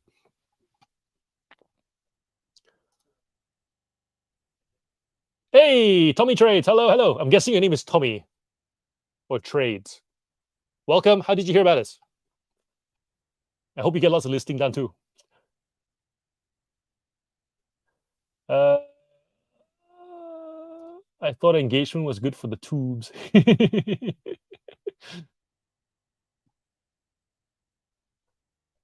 I am curious, have you ever wanted to invent or sell your own branded products compared to the reselling model? I love to hear what genius inventions we have rattling around our heads. The issue, okay, so the issue with creating your own product for me, right? This is very much a for me thing. It's the capital to actually make a product. So I've looked into getting products made, and just because of it's the whole 5 figures and not know if you can sell something, or not know whether you'll sell, not knowing whether someone will copy it before you can sell it. That's the part that I cannot afford to do right now. People don't appreciate the fact that in reselling, our job, it's how do I put it? Okay, for you to resell Lego, you don't actually have to market Lego. You just have to connect Lego between you and somebody else and ship it really, really well. The company has already put billions of dollars into marketing the thing so that you have some sort of marketing to bank your product on. The fact that there are resellers who come and then they think that I am amazing for finding items. You're not amazing. You're just resurfacing stuff that demand has already been created for. You're just connecting people to it. So therefore, your competitive edge isn't so much the finding as much as it is the fulfilling and the continually fulfilling and the accurate pricing, which is why I think that when someone goes, I don't know if I want to do reselling or whether I want to make a product of my own, it's like they don't really appreciate that the marketing aspect for a new product is actually really, really heavy. And it's also very, very unknown if you're going to make a product out of scratch. So, and I feel like marketing a product on your own is very hard because the dollars you have to put behind on the ad spend just to get the item out there, hoping that people will actually take it. At the start, for myself, especially with young kids, we've got schooling. We're trying to not throw capital at something, hoping to get a return. Reselling is really the best kind of like block by block way of doing it. That's how I look at it. But yeah, plenty of products in my head, all of which I probably will or will probably not. And also the other thing with product, right? Products I feel don't have as much of an elastic value compared to, say, if you just make a soft product. So I could have made a product with the money that I made from reselling, but instead I'm putting my time towards YouTube instead, because with YouTube, it's more intangible and you can scale it better, if that makes sense. There are more soft things that you can do with it as opposed to a product having to make another product. Like you think about phone cases, they'll go, fine, we did phone cases. We're now making watch straps. We're now making, desk mats. We're now making, holders and skins and what. It's you have to make more product, and it's all very capital heavy. And then eventually they have to do like seed funding and all that kind of stuff. If you don't want to go down that route to scale, essentially you can do soft stuff, which is more scalable in my opinion, and you get more of the pie as well. So, but yeah, because of all the different variables to get there, plus the investment up front, you'll find that a lot of resellers don't do it. But those that do it and have done it successfully, they will also not tell you how to do it, because if you think learning how to resell is a best kept secret, learning how to manufacture, brand, market, and then take it to market and make money, and then off you go, that's an even more better kept secret. Which is why when I see all these courses of people going, join my course and I'll show you how to do it, I'm like, yeah, no, I don't believe you. Not really. But once again, I might be wrong. Grumpy Granny needs merch ideas for when the podcast gets 1,000 subscribers. I would put a sticker of your display photo on my bumper. I would. And if people say, why is there a granny on your, like, why is that, like, the number of bumper stickers that people don't ask questions about? If I put a bumper sticker of your face on my ute, people are like, John, why do you have a granny on your thing? I'm glad you asked. And that's what a bumper sticker is meant to do, I feel.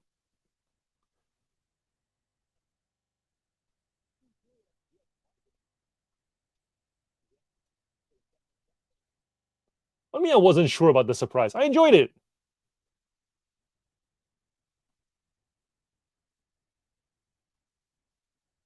Uh, Paul builds products and sells them on Etsy.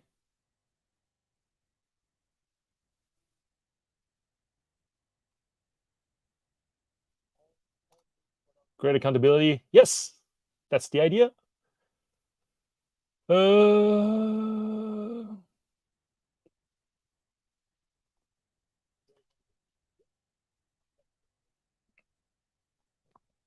Thanks for the super chat, Alex.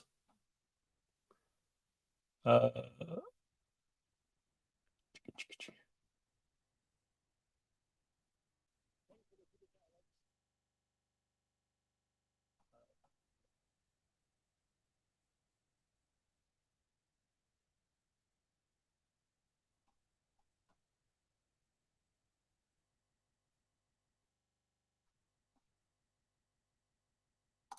I get parts to make 100 at a time and reorder monthly.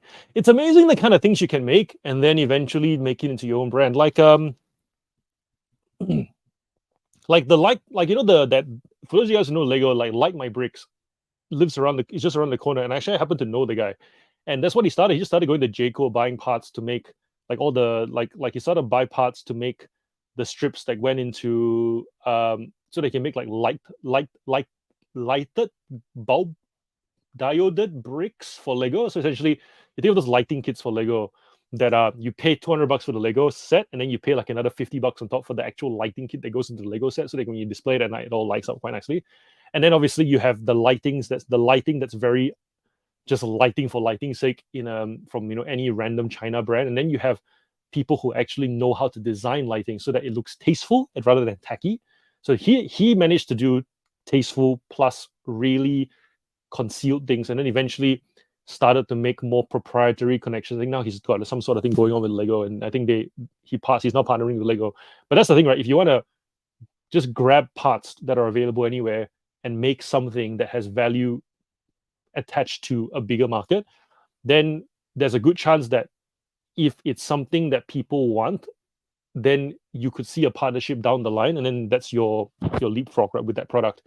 Um, the alternative would be modded. Like you think about modded Nerf guns. Modded Nerf guns have an appeal, but Nerf will never partner with you on modded Nerf guns because it's like we're a toy company, we're not a weapons company.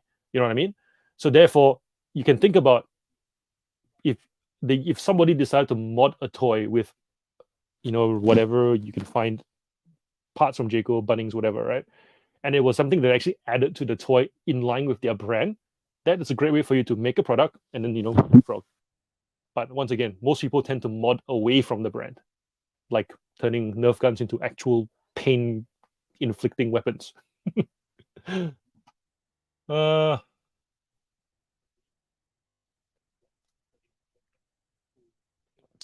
yeah, like I've had friends who will swear by courses, and then some of these courses get pretty cult like as well. Like I pray that you guys, I pray that no matter what, you guys never worship me, because that's that would be very creepy. But some of these courses, the way that they have a following, maybe it's an American thing. I feel like in America, people really follow people, and you hear them. They like one of these guys. He did it, and he's like, "Oh, I'm very close to getting my first product to market." I'm like, how much have you spent? He's like, "Oh, about 60 grand." Like, what?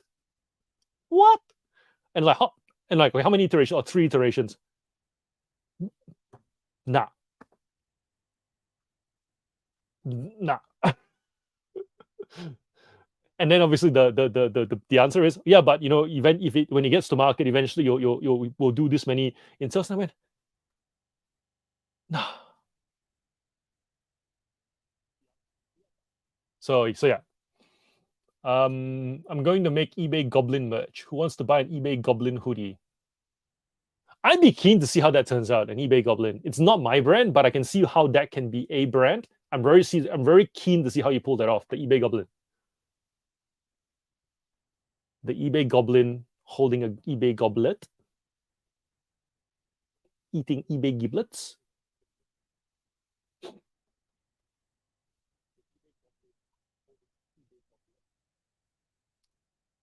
People still put bumper stickers on their cars. Yes.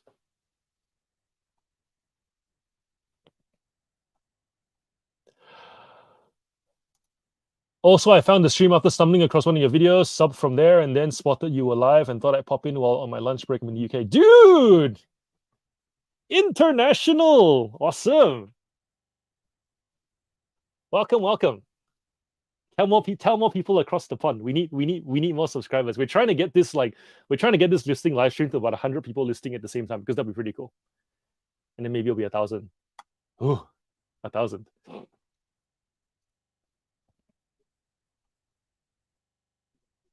And I think that covers the chat.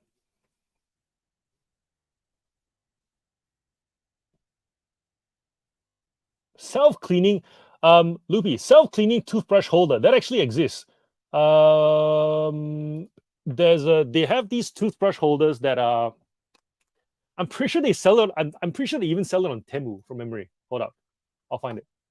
Self-cleaning toothbrush holder. Yeah, they're actually really cheap as well. I'll show you.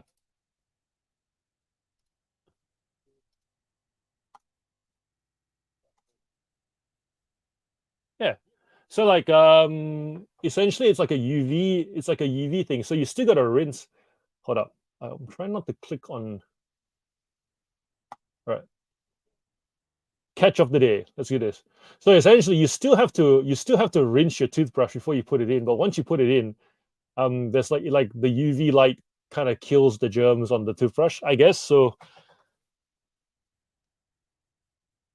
the problem is but these ones aren't these ones plastic though, even though they fill up with water? I know it's all very gimmicky to me, but I feel like it's very rare to find items that don't exist.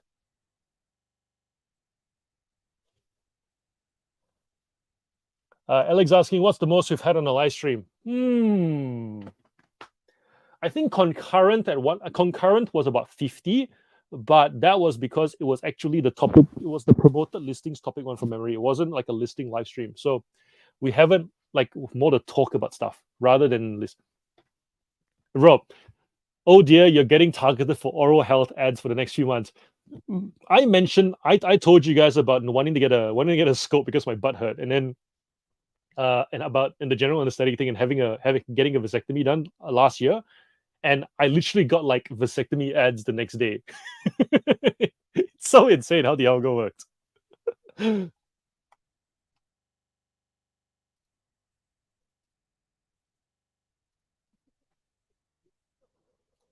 Here's a question for you guys. Would you rather live in a world with targeted ads or a world with not targeted ads? Like, do you miss the times back when ads were shown based on, who they thought was watching TV at whatever time and who was driving past what road at what day and whatever?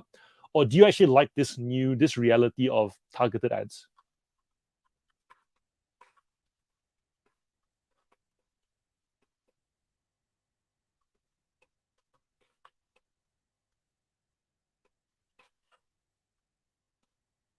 I'll put it on the that's like a topic thing. So I've learned something today. I've learned that because when Champs asked about where do you source your items from, I left that as like the running banner on here. And wait, how do I do this? On here. Hey, we followed the lines. So I gotta go on an angle like here. And then as people came to the chat, they just answered the question. So I might just leave this as a banner. Interesting. A world with no ads. Avalon! Welcome. You're gonna get this Avalon whenever you turn up.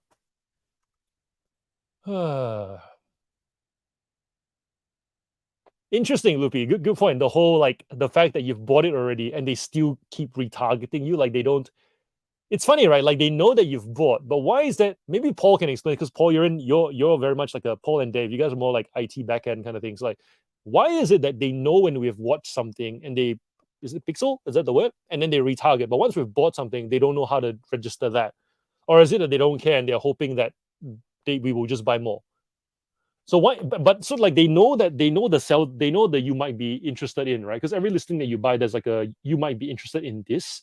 So why can't they retarget us on the you might be interested, not the actual item? But we still see the actual item, which is I think what annoys most people about targeted ads, the fact that I've already bought the thing. What more do you want from me? Yeah. To suggest to family and friends. They don't need to. I'm wearing like in the sneakers. I'm wearing the sneakers already. Yeah.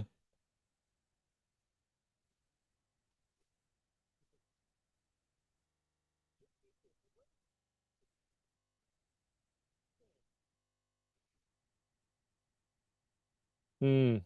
Pretty much they hope you'll just buy more. More.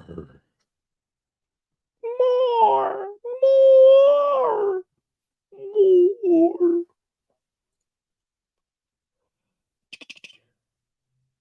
Night Tiger. Search engines continue to make money from ads. Yeah. Avalon, I've just signed with an antiques warehouse and have been busy prepping my new booth. Ooh. Are you document the journey on one of your Instagram profiles? Be super. Actually, before you got here, books along with stuff. One of the Adam, new person on the chat, he actually said he bought like a 40-foot container full of books. And I said, I would love for someone to create a YouTube channel where they document everything, they live stream everything. Like whenever they go do work, they just live stream it so that whenever someone comes to me or anybody else on Facebook and says, hey, I want to get into reselling. I've got this bulk lot I want to buy. What should I do? I don't know if it's a good idea or not. We can just send them to that channel and they can watch it. And I reckon if somebody can watch a whole in real time processing of a bulk lot, they would they could be completely turned off by it, or and go, yeah, that's not for me. I'll go do thrifting instead. Or they could be like, yeah, that makes sense. I can probably do that. And that way they're more set up for success because their expectations are more tempered. Because yeah, the main comment was like it's so hard to it's very overwhelming to buy a bulk lot and not know what to do with it. And so, yeah, you should tell. I think setting up a booth at an antique stall would be pretty similar. Like every time I think of doing a market, I've got enough inventory to do flea markets on the weekends. I just don't do it because the thought of setting up is tedious to me. But I reckon if somebody documented that setting up of a booth thing, and then every time you replenish, just come back, video it. Yep, here's all I do. Go. Here's all I do. Go. Here's all I go. Could be supremely educational. Yeah.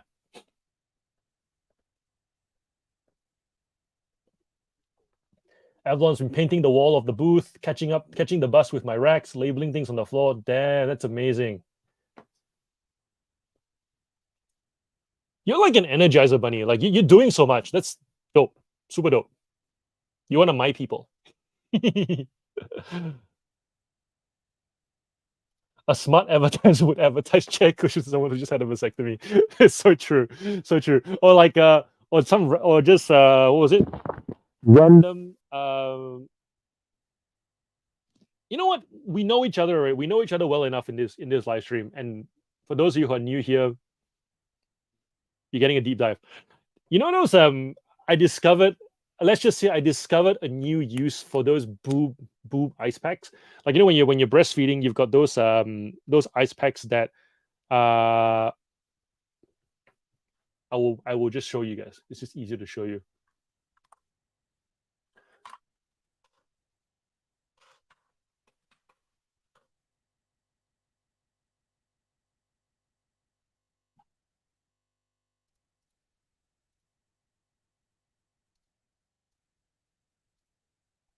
Woo, hello. No, I will not subscribe. Yeah, these things. So these so imagine how this was used. It's not that there were not that many options, but these were like an absolute lifesaver during the recovery because yeah. So if they so a smart advertiser would have remarketed this to somebody after a vasectomy.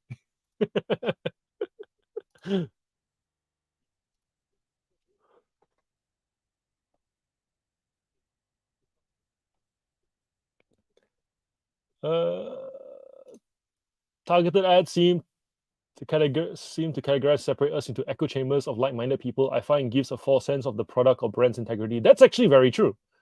Yeah.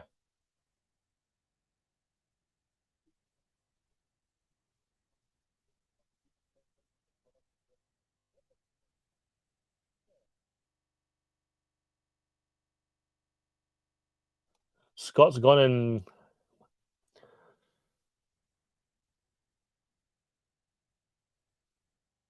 so you've gone and demolished somebody in a game. You've gone and bullied a 9-year-old because as a reward for listing. I don't understand this comment, but I'm guessing you've gone and gamed. Yes. Now your Tuesday, Thursday nights is when I normally list. That's what we want. Regularity. Regularity. Targeted live listing. Uh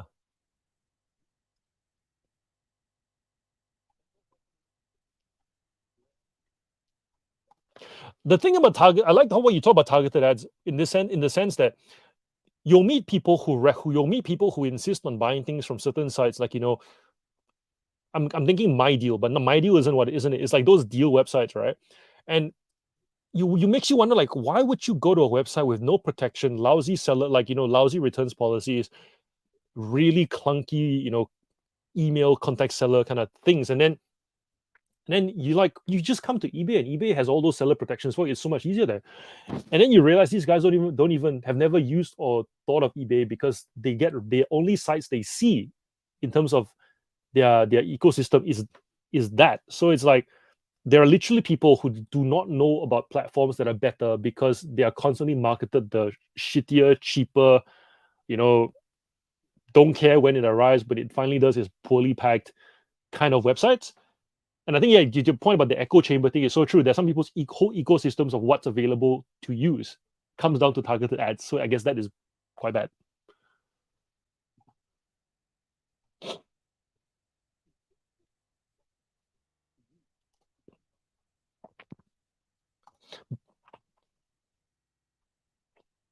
Do I mind? Would you mind? uh,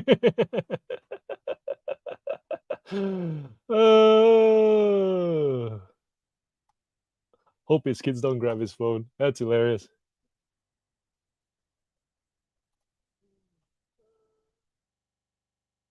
All right, so that's all right. Scott is making kids cry. Good, good, good.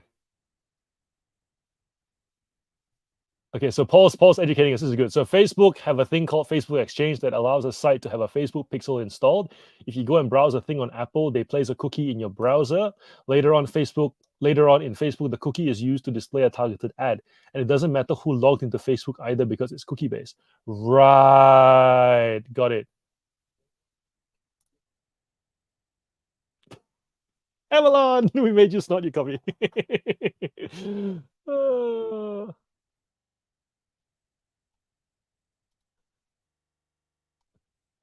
And Safari iOS broke it, which cost Facebook a few billion.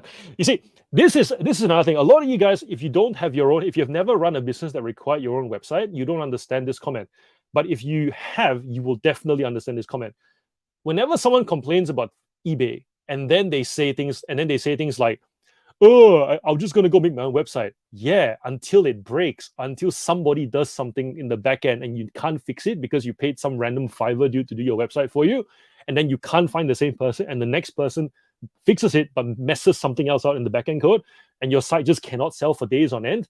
You're complaining about like a blip or a day or two of glitching on eBay, but at least you can still make sales. People complaining about, I can't see my sales, I can't see my views. Like that's so small compared to when you have your own website and you can't log on, or the fact that your pictures are not showing, or the fact that the transactions cannot check out, and then you can't get a hold of the people who know how to fix it for you. That's like next level frustration. I remember when I was a mortgage broker, I had my own website, and there were days when the leads just weren't coming in, and then the emails would be like, hey, I tried to recommend a friend to you, did you get the lead? I'm like, no. And it's like you're hearing about it 2 weeks later, because the person who recommended that person to go to your website and check you out, they finally were like, hey, the loop hasn't closed. So that's what I mean. a lot of the complaining on social media is very lacking in context. If you find yourself kind of getting sucked into a lot of these threads, bring up these threads here in the chat, where we will verify a lot of it, because there's a very diverse set of like experience here in this chat, and I love it. And I love the fact that whenever something comes out, it's like, is this a good idea? Yes, but depends on. And I love that, because that helps us kind of set ourselves straight to really focus on what we're doing. And I think for the most part, there is no easy win. Everything checks out, and it's all about trade-offs. All about trade-offs.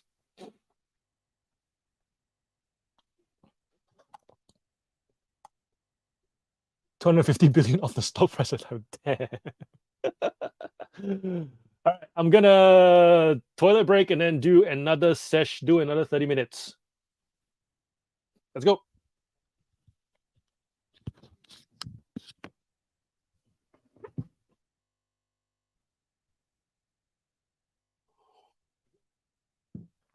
Maybe get a snack.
Doing chips tonight.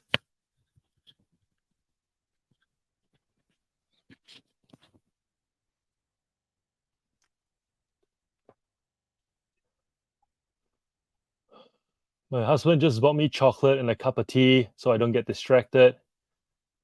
Can he bring me some? Are you prepared to marry him, Peter? I think that's it. You can have tea, nobody gets the chocolate. Oh gosh. I'm eating a donut whilst lying on the floor. Listed and I have listed what I had pics of, so we'll use the 30 minutes for more pics. Try some Takis. I will.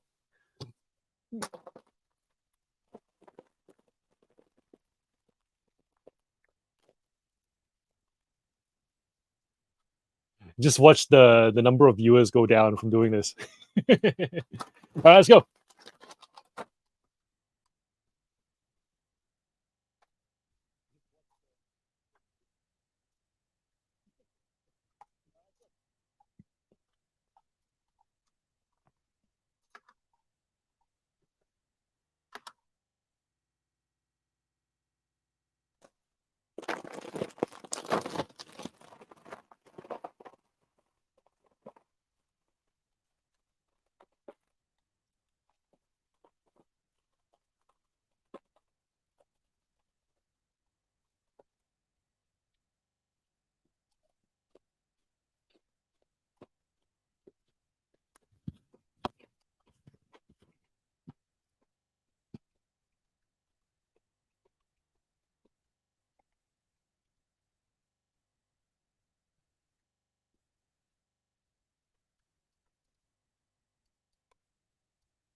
All right.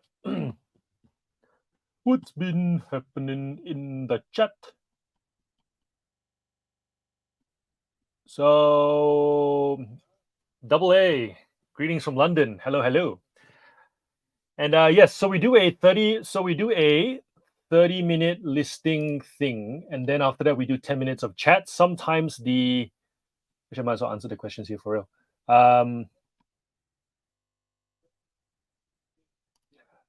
Is this a shut up and list group? Yes. So essentially, we do 30 minutes listing, 10 minutes chat. If there's nothing in the chat to talk about, we just go straight into another 30 minutes of listing. This session goes from 9:30 till 2 a.m. So I'm not sure what it is in your time, but AEST is the time zone. But the point being is there we even though it's a 9:30 start, we start at 9 sometimes even. There's people here from like 9 o'clock and they're just chatting away. The chat's just a place for people to connect. The video portion is just we talk about it, but I'm here listing so that this occupies your other screen that you can watch TV and you're listing instead.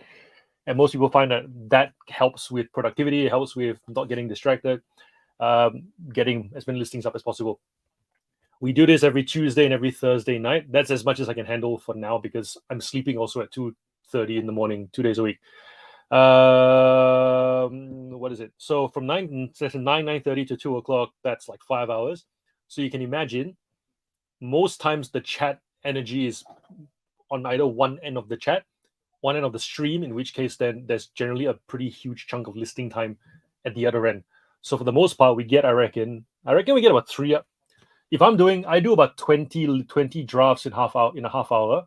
Most nights I get most nights I get 100 done. So I'm guessing there's 2.5 to 3 hours worth of solid listing in the 5 hours, which is not bad. How'd you hear about this?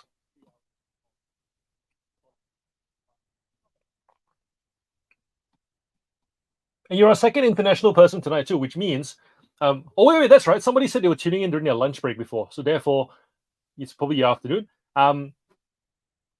This live stream must be going places if we're getting 2 internationals in one night. I'm excited. We have a goal: 100 people listing in exactly the same time. I have already listed today, but we'll list some more. Yep, that's exactly what most people do. They'll come here. If they've done their listings for the day, they still come anyways to come and have a chat. Some of them will chat, process some stock, have this kind of in the background. But once again, right, if you've got a listing live stream in the back end on your TV or something, some people will say they put this on their TV instead of whatever show they're watching. They find that they sort better because they're not trying to keep up with the series. They're just tuning. They know that someone else is working. And the fact is, we're all kind of doing this alone. Most of us are at home doing this solo, and so if we can add any sort of community or connectedness to that environment, that's it. So this is up, doing some work, come back to the chat, catch up with it, and usually the chat's lively, but not that lively that you miss out if you are away for say half an hour.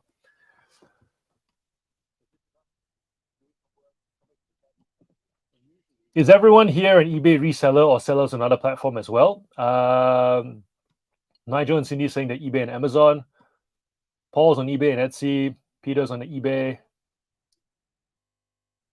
Mandy is eBay only.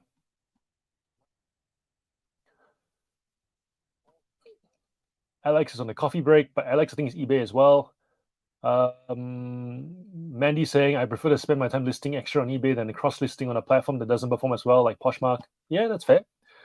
I'm eBay only for individual items. I use Facebook, Gumtree. I guess in your case, in the UK, what is the UK version of Gumtree? I know in the States it's Craigslist. Essentially, it's the dumpster fire of Facebook Marketplace where all the cheap crap, free furniture, come get it whenever, that the bottom of marketplaces is just going to dump all the bulk lot. So I sell toys. If you have never followed the channel up until now, I sell toys.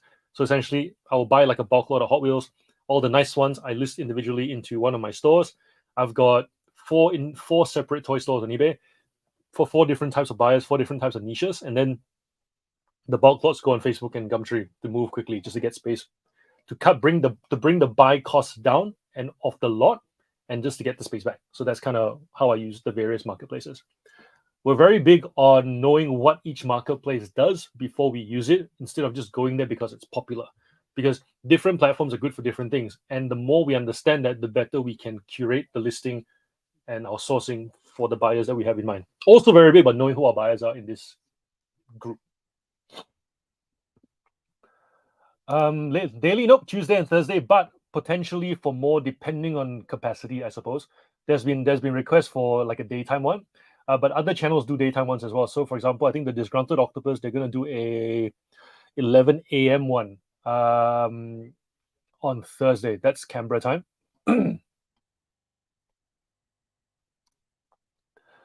Nigel and Cindy, although I understand eBay better, I have loads to learn about both.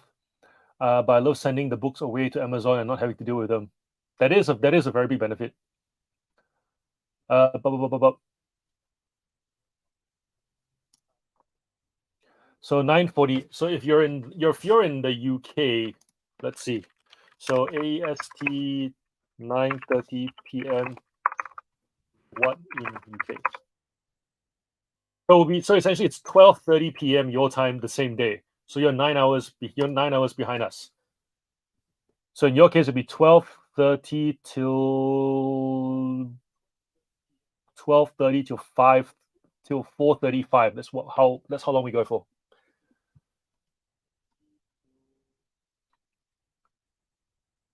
Mandy is calling the coffee drinkers crazy.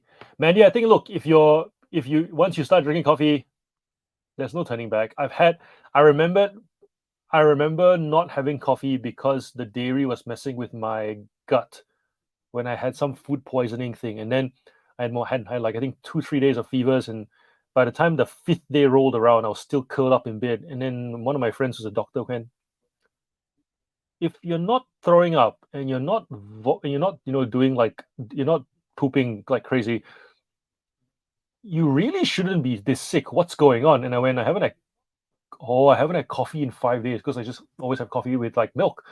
And so I kid you not, I had a catch up today with a friend. I just on a went for that catch up, ordered a iced coffee, like the largest iced coffee I could find. I said, just chuck 4 shots in there. I sculled the whole thing. He looked at me like I was crazy. I was back to normal. Coffee withdrawals are a thing. Um,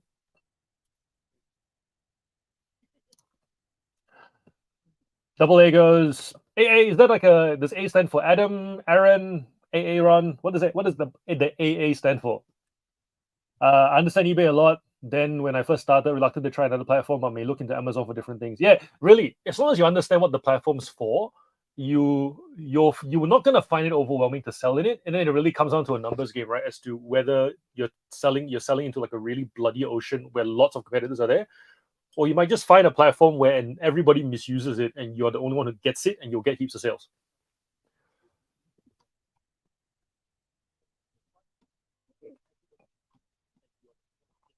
So you sell mostly antiques and collectibles secondhand, household items. I find clothing too much work. Funny you should say that. Mandy loves doing clothing.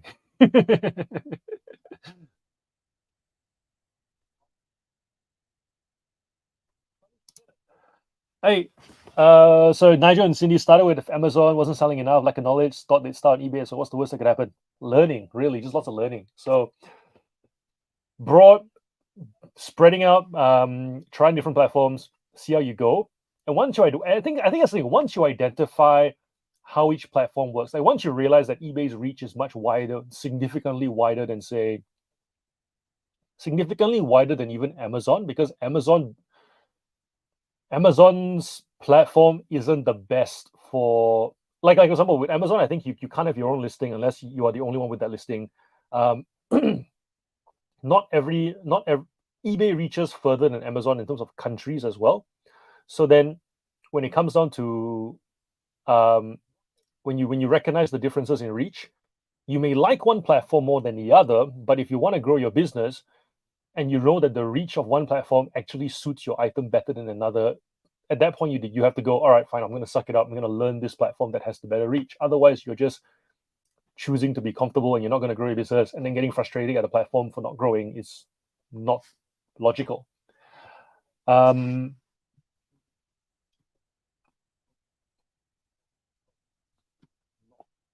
Pia, we like it. Listing like a maniac. Perfect.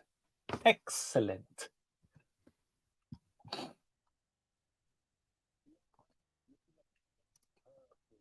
Night. So AEST, that's where we're at.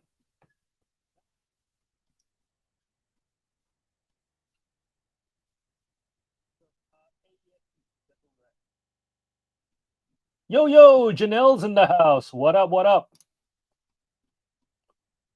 Is Tom gonna tell us where he sells, as he seems to keep that very quiet other than eBay? Is Tom even here? He probably is. Puppy Dog Diary. Where is Puppy Dog Diary? She's here almost every session, but I say she because I feel like it's a she, but then I don't even know if it's a he. He, she. Does anybody here actually know who Puppy Dog Diary is? Because every time we ask about their name, they don't tell us a name. Yes, join us and let other people in the UK know that we exist as well, because we're trying to grow this stream.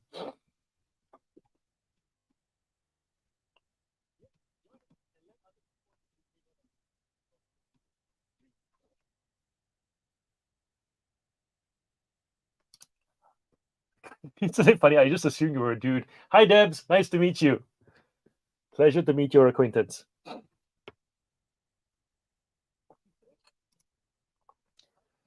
Mandy, I get the feeling like you got into reselling because you just enjoyed shopping for clothing. My wife's the same. When she lists clothing, no issues. She just does it. There's no thinking involved. Toys with me, the same thing. It's like there's no thinking. I think it's really, if you sell what you love and you can figure out how to get the high value stuff, this is right there, right? It's like those people who love to sell Tupperware. I cannot for the life of me understand the ladies who do Tupperware parties. Like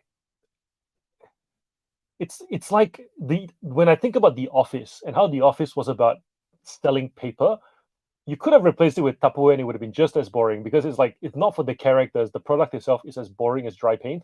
But I feel like there are people out there who just love Tupperware. If you're one of those people, explain it to me. I don't get it. I really don't.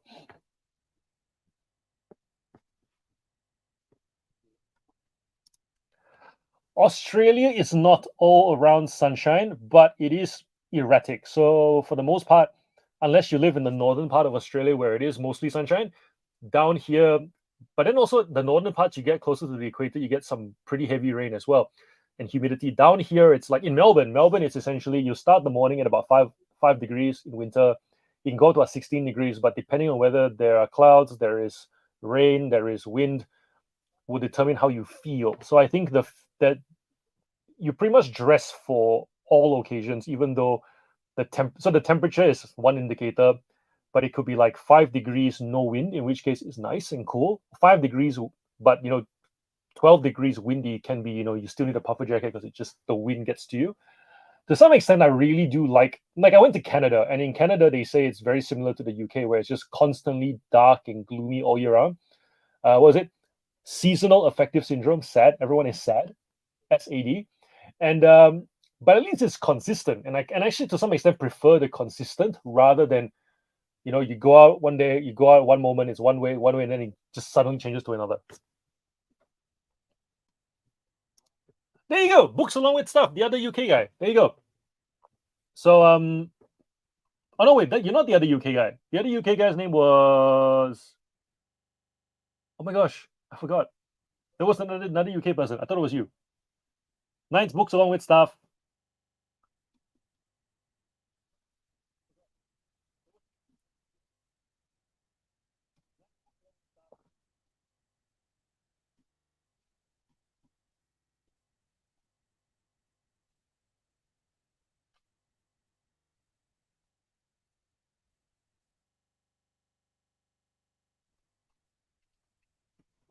I'm keen to know what reselling in the UK is like, because from my understanding, um, it's London is significantly more expensive than all the other regions, and so if you happen to live in like a region rather than the capital, does does it affect density? Does it affect, I guess, shipping and whatever else?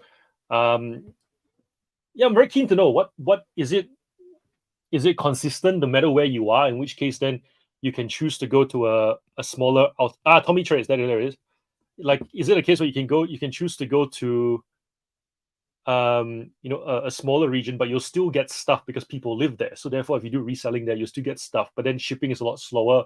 And then do people choose to, I suppose, buy stuff from London outbound as opposed to from other regions to other regions? Like, how does the shipping work and so forth? Because in Australia, essentially, it goes in a circle because most of the cities were essentially set like coastal settlements, and so for the most part, things kind of go like this and kind of branch inward. So in that sense, you don't really get much delays unless you're trying to send from one corner all the way to the other corner. So if I'm trying to send from Melbourne to say Calcalo, which is like diagonally opposite, then it takes a long time. But if you're just kind of going from one city to the next, from here to Perth, it's not that much longer than me here to Queensland, which is just like along the coast, if that makes sense.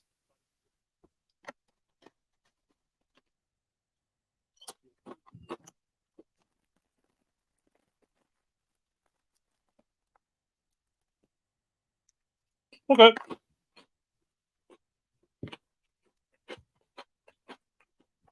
So relatively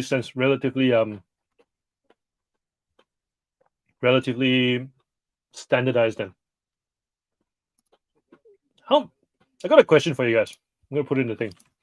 How many of you would move countries because you now have a skill that can be used?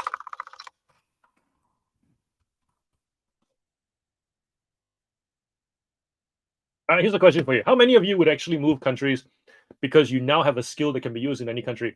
I think about like doctors, accountants, all these professional things where you have to recertify when you go to different countries. Reselling, you don't have to do that. You just have capital, go to another country, you have an eBay account, set up, off you go, right? Set up an LLC, company, whatever you want to trust, whatever corporate structure, business structure you need, and then start trading. So how many of you like have actually considered moving to a different country? Because this thing is, you can take reselling everywhere.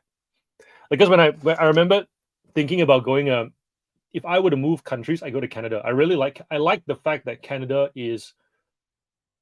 I like the density of Canada. I like the cost of living of Canada. I don't like how gray Canada is all year round. But yeah. Oh, here we go. So Nigel and Cindy want to go elsewhere, hence the Amazon. Yeah. I hope you don't have any like family members watching this live stream because they'll be like, "Oh, don't leave us."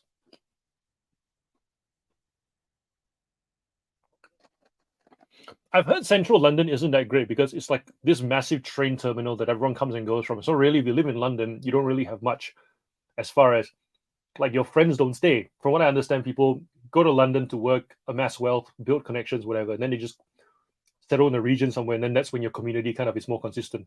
Is that a fair assessment?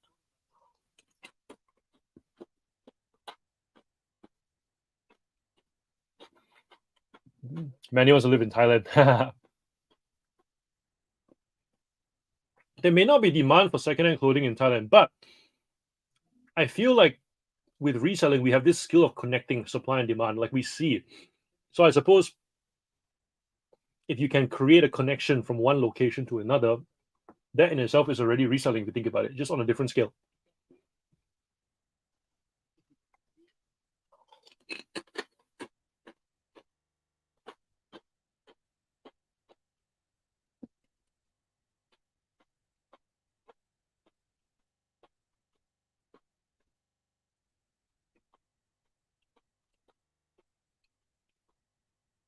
And John wants to go to closer to Adelaide for buying power. Yep. Because currently you're living quite remote from memory, like northwest, right?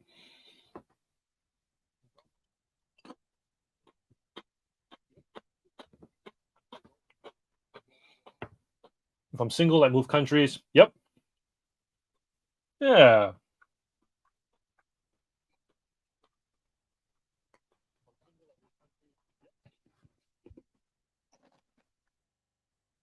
This is such a cool business. Car, some storage space, go.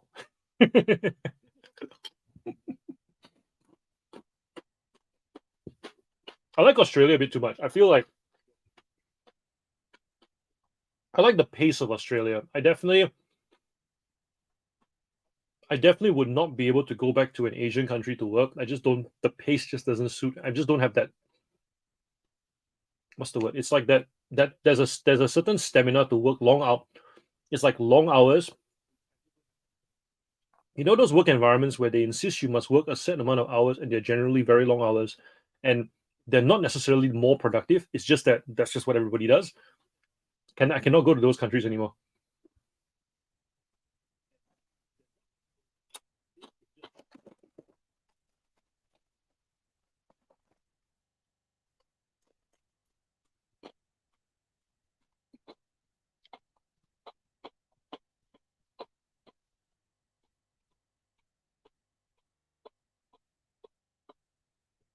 Alex wants to find, for those of you guys who don't know, Alex loves history. So Alex wants to find all the historical, like the books that like I think Alex, I feel like for you, if you find a book, it was a book that belonged to someone who, I don't know, bled, and then there's like you can find blood stains on that book. You smell it, you're like, oh my gosh, is this the smell of that person who died, like in the 16th century? I feel like that would totally make your day. Janelle must be a great nomad doing this wherever she parks. Yep.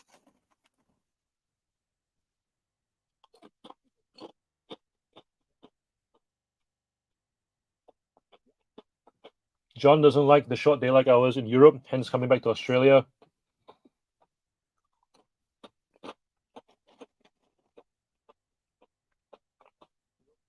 Nigel and Cindy doing part time Bali, Thailand, Vietnam.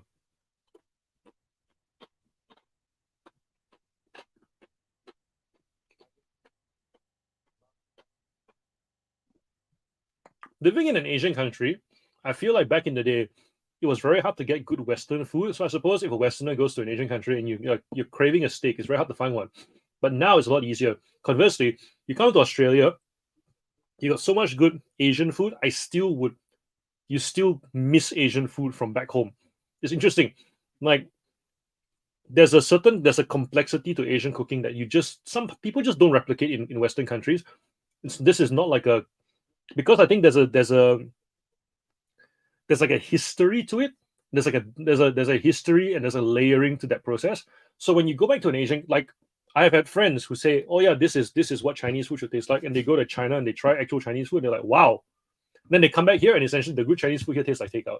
And then they now understand why we don't go to like the noodle box.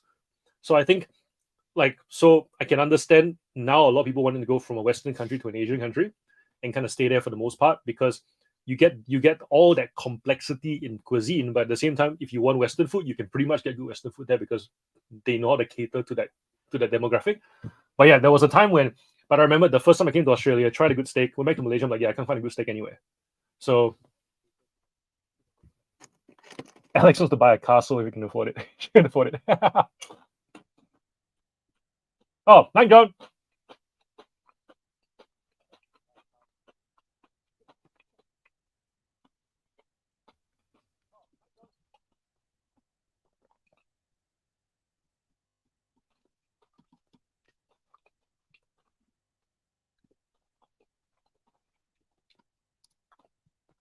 How would you be able to do this on the road in the policy sense? I got a warning the other day saying I breached the item location policy, even though item posted in the same postcode as the listing. Provide more context. I think because if it's posted in the same from the same postcode as the listing, it shouldn't be an issue. That's an interesting one. Where were you at the time? Were you working abroad that it happened? Um, yeah,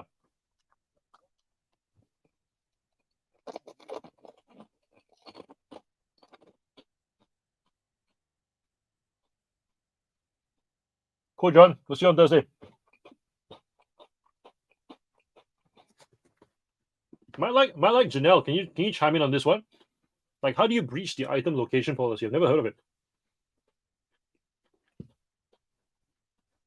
Because my first thought was, did you put local pickup and then the person can come and pick it up? But I don't know how you'd breach a location policy.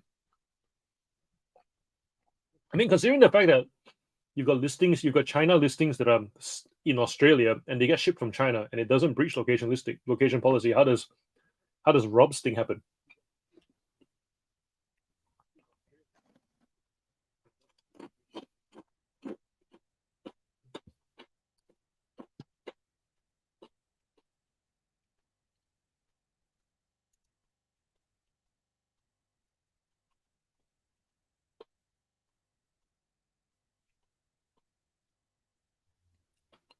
Yeah, Grumpy, I get that, but I get that it's a stop drop shipping, but how does Rob's thing happen? Because he says he shipped the item from the same postcode as the listing.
You're now going, you have to put the item where your items are located. If you're breaching it, you are saying they are located indifferently to where you told eBay.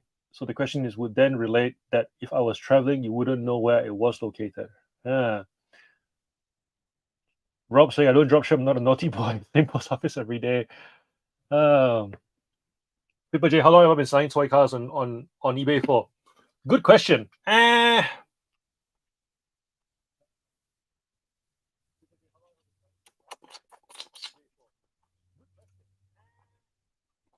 Almost 2 years, I think. The rest a lot longer. Toy cars probably my most recent store actually.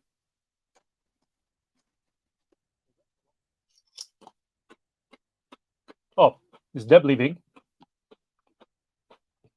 See Deb, join us on Thursday. So it's Tuesday and Thursday.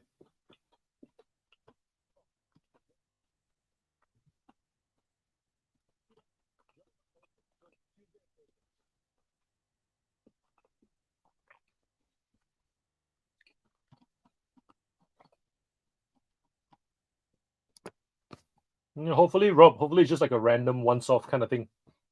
That is random and not an ongoing thing. Because yeah, it's a bit scary though. Like when they flag you for things that are not honestly not real, but you know what I mean. Like you go, huh?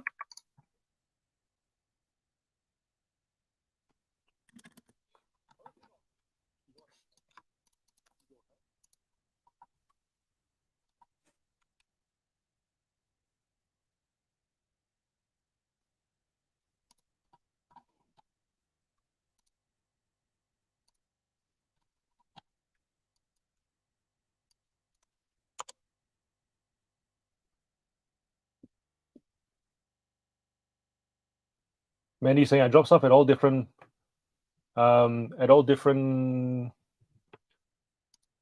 post offices. Doesn't this reason? Yeah, me too. I drop off at I think 3 different post offices depending on which direction I'm headed for the day. So yeah, you're right. What's the percentage you guys promote at on average? Depends. So I've got one store I do about 5% because I've got competition that does lower. I've got stores that I do. I'm just guessing at this point. I'm just guessing that I did 5% instead of 2%. At the 2% minimum, I noticed that I was seeing competitor listings around the same as mine, and then after that, when I did 5%, I was noticing their listings drop off a little bit. So I was like, all right, 5% it is. The rest is the 2. Nice, Granny. Love you. Hmm.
Most people are around that 2 to 5% mark. Yeah.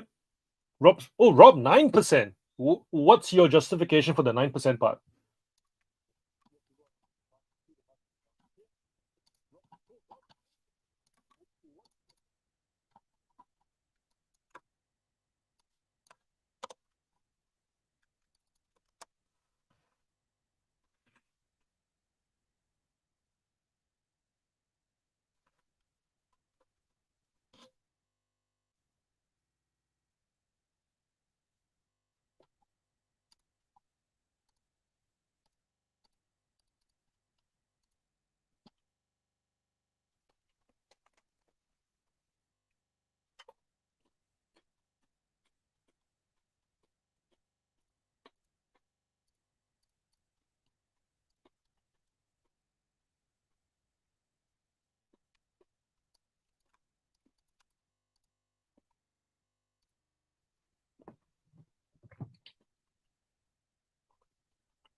Alex kicking the store back up with 10%. Yeah, that makes sense. That makes sense. And I think that's the thing. A lot of people think promoted listings is like a permanent, there's this fear of like, um, oh, eBay is raising the minimum. It's gonna be, if I have to raise it, and it's gonna be this fixed cost to my business, and they don't like it. You don't have to promote, and you don't have to promote at whatever they recommend. And so to Alex's point, seeing as a tool, right? I've been away for a bit. I've come back, put it at 10%, 15%, whatever. Get the store a bit of a boost, get more impressions, and then after that, when the store starts ticking over, lower it back down to 5%.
Wow, competitive category, if not the worst, it's not the worst. Years ago, I was selling watch bands. I was at 47.52 dynamic. Wow, damn.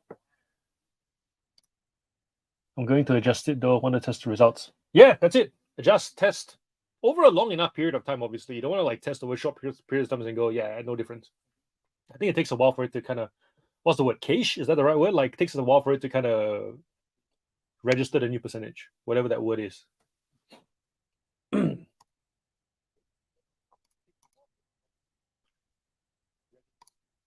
Shall we do more listing? Difference in sales between position 1 and 2 in search results 120 units a day to 1020. Damn. That is significant.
I'm about to open a new eBay store and we'll probably promote listings between 5 and 10%.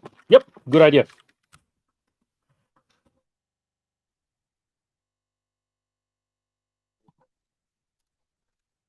All right, more listing.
What's happening in the chat? Liz is being productive. That's cool.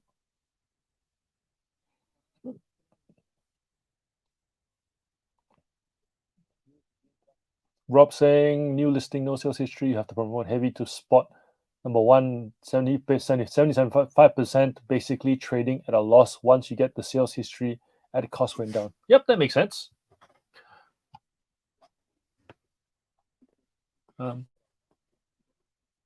Everyone praising Liz. Well done, well done, well done.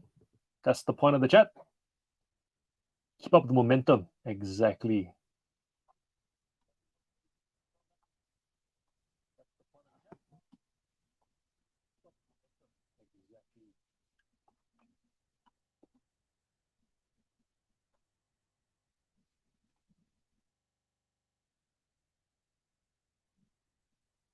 Get a massage. Massages are the best.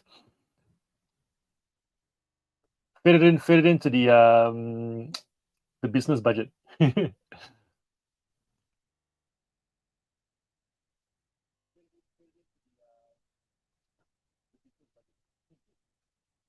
what's the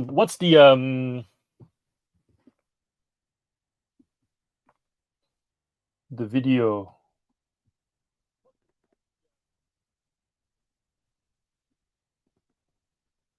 Oh, the spam accounts can post links. I'll see if I can find it.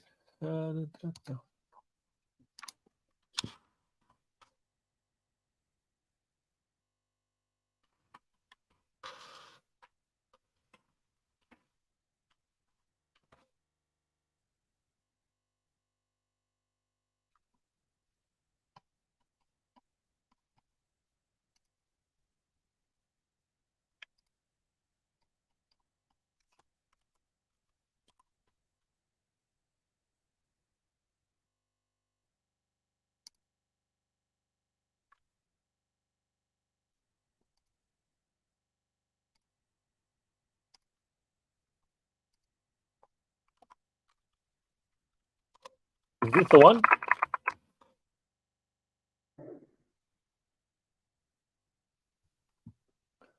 Not a hell of a lot on the chat tonight. We're all busy little bees. Well, Alex, it's because you came late. We did talk a lot in the start, actually. We covered a fair few things at the start. But that's the nature of the beast. That is a live stream that goes for 5 hours long. Mandy's finished for the night. Only 30 tonight. Was slow going, comping all the more expensive items, making sure I don't sell them too cheap. Well, if you're not listing, I saw your thing. Like if that's all your inventory and you're making a full-time living out of that, makes sense. Yeah. Paul's not listing tonight. I have an extension update to finish. Yeah. Uploading photos, finishing my wine, then I'm off.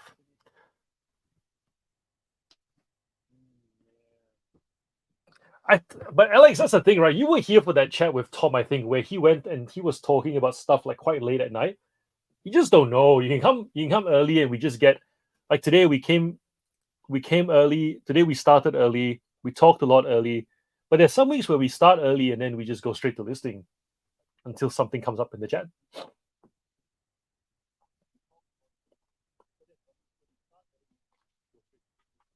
Welcome back, Debs. You didn't miss very much. We were just listing quite quietly.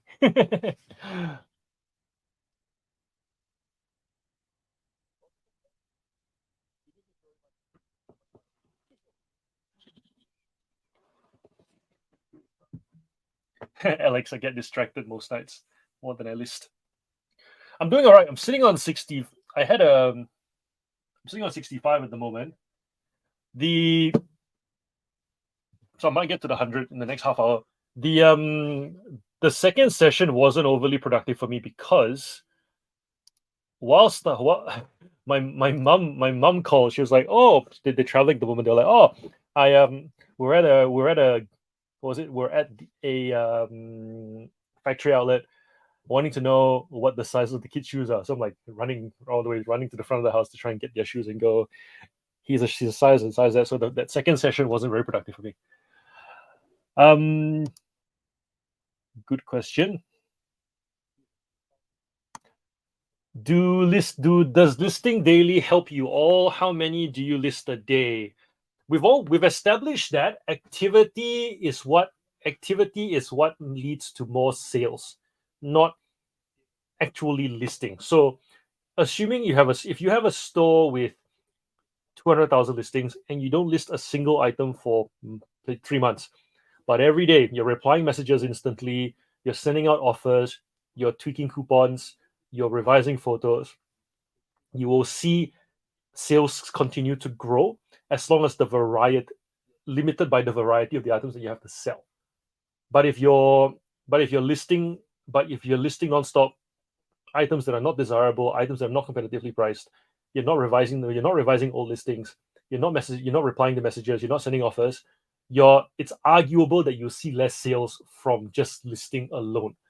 You'll see that there are many of the bigger sellers, so I've got about, depending on how aggressively I list. Right now, I'm sitting between 7,000. I'm on that 7,000 listing mark, hoping to get to 8,000. I'm wondering whether I can get to 10,000 by Christmas, maybe more. But I'm not listing the quantity for quantity's sake. For me, because I'm a niche toy seller, I want to list as many Hot Wheels as possible, as many planes, as many trains, as many action figures, as many Transformers. I want to list the variety that will lead to a higher combined order. So for me, I understand that the quantity of listing very much has to do with giving my buyers the best chance to go, this seller has more items that I want together than another seller who has one item and shipping, another item and shipping, another item and shipping. And so for that, that's why the listing helps. If you're someone who has like a general store, then apart from the variety, adding to the variety of the store that might draw more buyers to your store, activity probably has a better, having activity by running various promotional tools will more likely increase your sales than actually just listing for listing sake. That's what we've worked out. Wouldn't say it's a full-time living. Many says wouldn't say it's a full-time living yet. I was earning at some jobs I was working at. Yep. Definitely more than I was earning at some jobs. Yep. Paul creates 10 new listings per day, but I restock a lot of his existing listings. So activity, yep. I have the luxury of having a very hard-working hubby, so I can build this thing up to a proper full-time wage. Salute all the hardworking hubbies. My daily listings can depend on what I have on for that day. Some days I can list 70, other days maybe one or none. Yep, that's fair. So for Tuesday and Thursday listing lives, I do 100, 120 listings at the moment. But every other day I do generally between 40 to 50, just sitting down just a couple of hours. So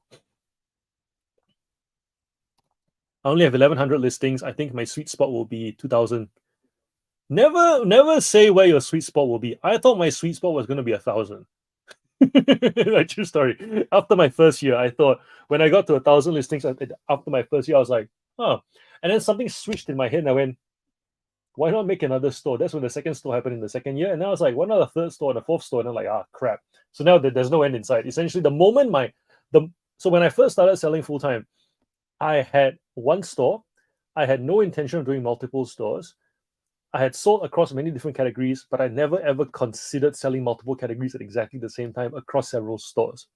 The moment my head visualized reselling as a layer cake of revenue, so that I am the baker that baked this layer cake of revenue, where one layer is, the cream could be toys, and then the middle could be, clothing, then the one under that could be electronics, whatever it might be, games. It became that limitless feeling of, oh my gosh, I can layer so many, and then if I don't want to do a category, just take a layer off, but the whole thing still stays intact. Then I just started just finding new categories to list it and just go, yep, new store, and then here we are. So you never know. You might one day just decide, let's dabble in spoons. And with eBay you can. Mandy goes 10 a day only because I find it hard to find enough quality stock at a decent price. That's fair. Finding stock can be hard work too.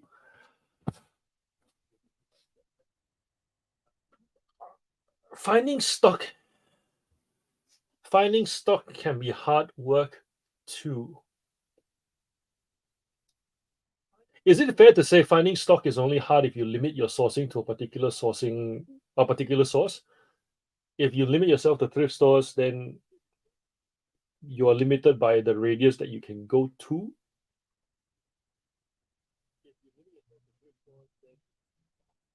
I think with being an eBay seller, you have all the tools that you need to sell anything.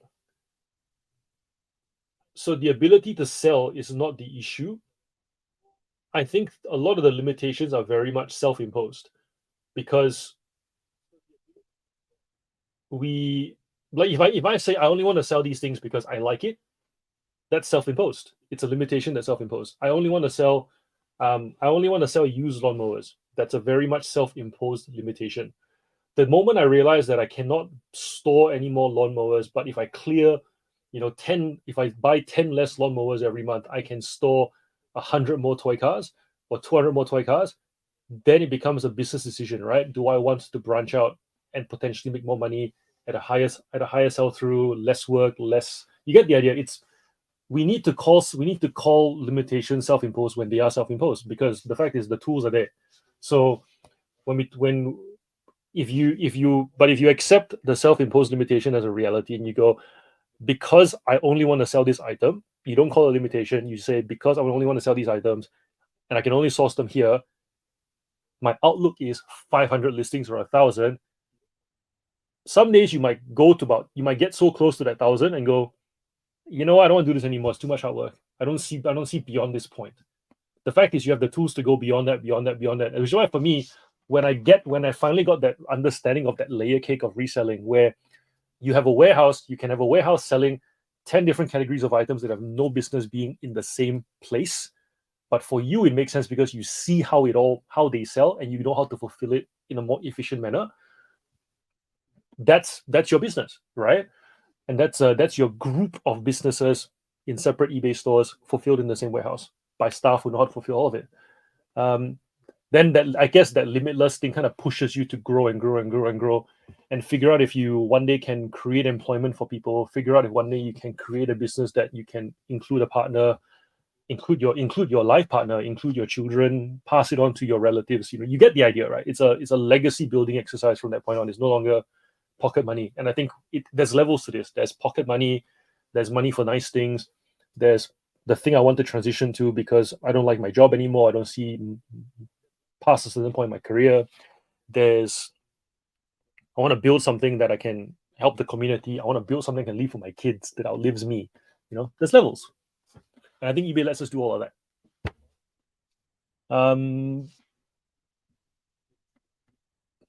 All activity, leaving feedback on every sale and sell similar items. Yep.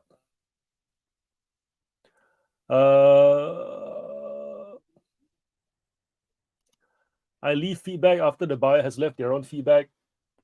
I feel like if you so eBay lets us automate a lot of things. If you automate your feedback and don't allocate that mental space and that emotional space to leaving feedback as like a condition on them leaving feedback, then you leave feedback, you'll find that you can actually do a lot more and spend a lot more of your actual capacity growing the business, things that actually make you money. I get it. When you're starting out, you want to, what's the word? Control. Like it's a sense of control, right? It's like I only want to give the gift of good feedback if I know you're a good buyer. But in reality, the feedback doesn't do much more to help you make money. You're better off just kind of letting it be an automated thing and just focus on doing these things. Because the fact is, whenever you go to a different page on eBay, you spend time there. I don't even read my feedback half the time because I know that if I go to my feedback page, I'm bound to scroll. And if I do that once or twice a day, that's 5-10 minutes that I really can be doing 10 more listings. So that's kind of what I mean. You might not think 10 listings is a lot, but if you take that habit of minding and monitoring feedback into when it becomes a full-time job, that's 10 minutes every single day you're losing. And you can imagine it's an hour a week that can be really put towards making money. So Those are our thoughts. But once again, there's levels. So if we are here and we say don't do it, you need to figure out, rather than hang on to the habit, figure out at what point do I agree to let it go, so that when I get to here, it's no longer a thing that I do anymore. That's kind of what I'm getting at. And I always, Alex, my sweet spot's a million listings. And also, I like to look at big businesses and see what they do, because it helps me to understand what things I really shouldn't be doing if I want to get to that level. Even if I don't want to get to that level, the fact that they do something, there must be a reason. So therefore, is it something that I should? So returns is a great example. Most people stress so much about whether to do returns or not, and then they fight every return like it's a life or death thing. But then you look at a company like Target, Marks and Spencer, right? Where you guys are, there is no fight with returns. It's just bring the item back, ask a couple of questions as a formality, sign a receipt, here's your money back, right? Because you accept that there's spending. If you have to fight every single return, the returns desk needs to have people to fight. But if you don't want to fight every return, the returns desk is a person who's doing other things and happens to just sign a return every now and then. It's not a cost. You're not incurring costs to then try and save costs, if that makes sense. So if you're looking at it, I go, okay, makes sense. Similar to how, when I think about I mentioned this on the channel a lot with the separate eBay stores. Even when you go to Country Road or whatever, they put men's and women's in separate sections, and they even divide it by walls and boulders, because they don't want you to see the female item next to the male item side by side. But yet on eBay, you will see people who will sell men's clothing, women's clothing, and they will list, and then because you can't control what gets listed for second or third for the most part, or how it gets sort by price or whatever, you'll see a buyer will have to scroll. They'll see a men's blazer, next they'll see a woman's blouse, next they'll see a men's sneaker, and all the items lose value because next to each other they don't have value or top value. But when you go to Country Road, the reason why the blazer gets top dollar is because that blazer is next to the blouse that goes with that blazer, that's next to the pants and the shoes and so forth. And then if you want to see the men's thing from the same season, you have to walk around all the changing rooms to the other side. So if a shop does that because of the buyer experience, you cannot expect to get top dollar selling those same items on an eBay store that mixes them all together in a random order, right? So that's what I mean. When you look at the levels, you go, what's being done here? Can I apply it here? If I can't apply it here for capacity reasons, self-limiting belief, whatever it is, at what point can I start shaking that off so that my store starts looking more and more like something that is professional, high dollar value drawing? I need to learn to breathe when I talk. Yes, we're going to put this up here. Everybody, aim for 1 million listings. Hey, Jody, it's been a while. How are you doing? How's your family doing since your mother-in-law passed? You guys doing okay?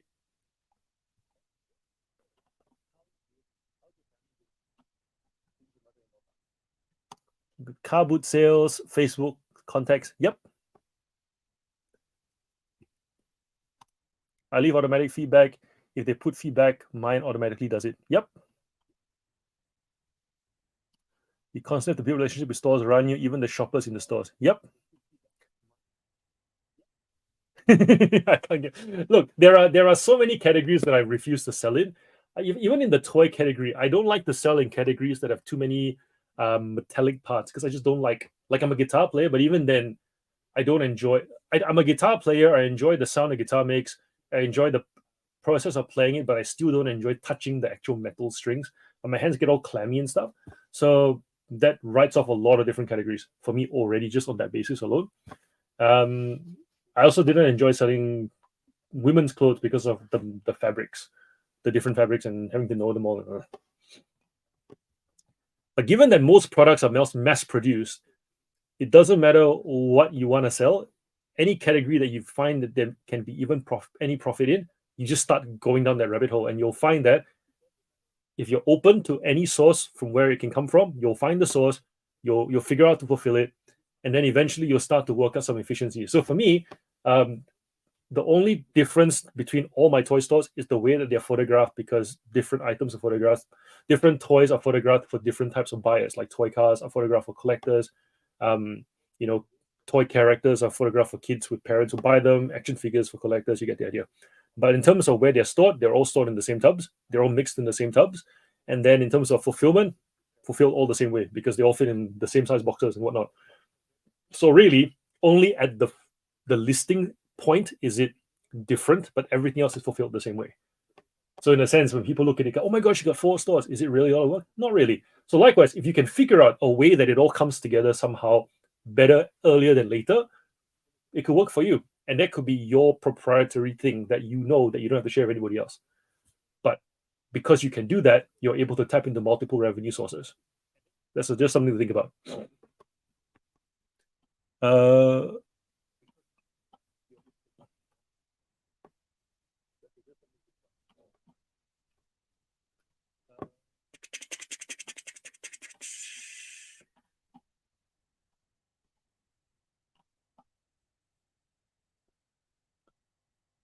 Night, Adam.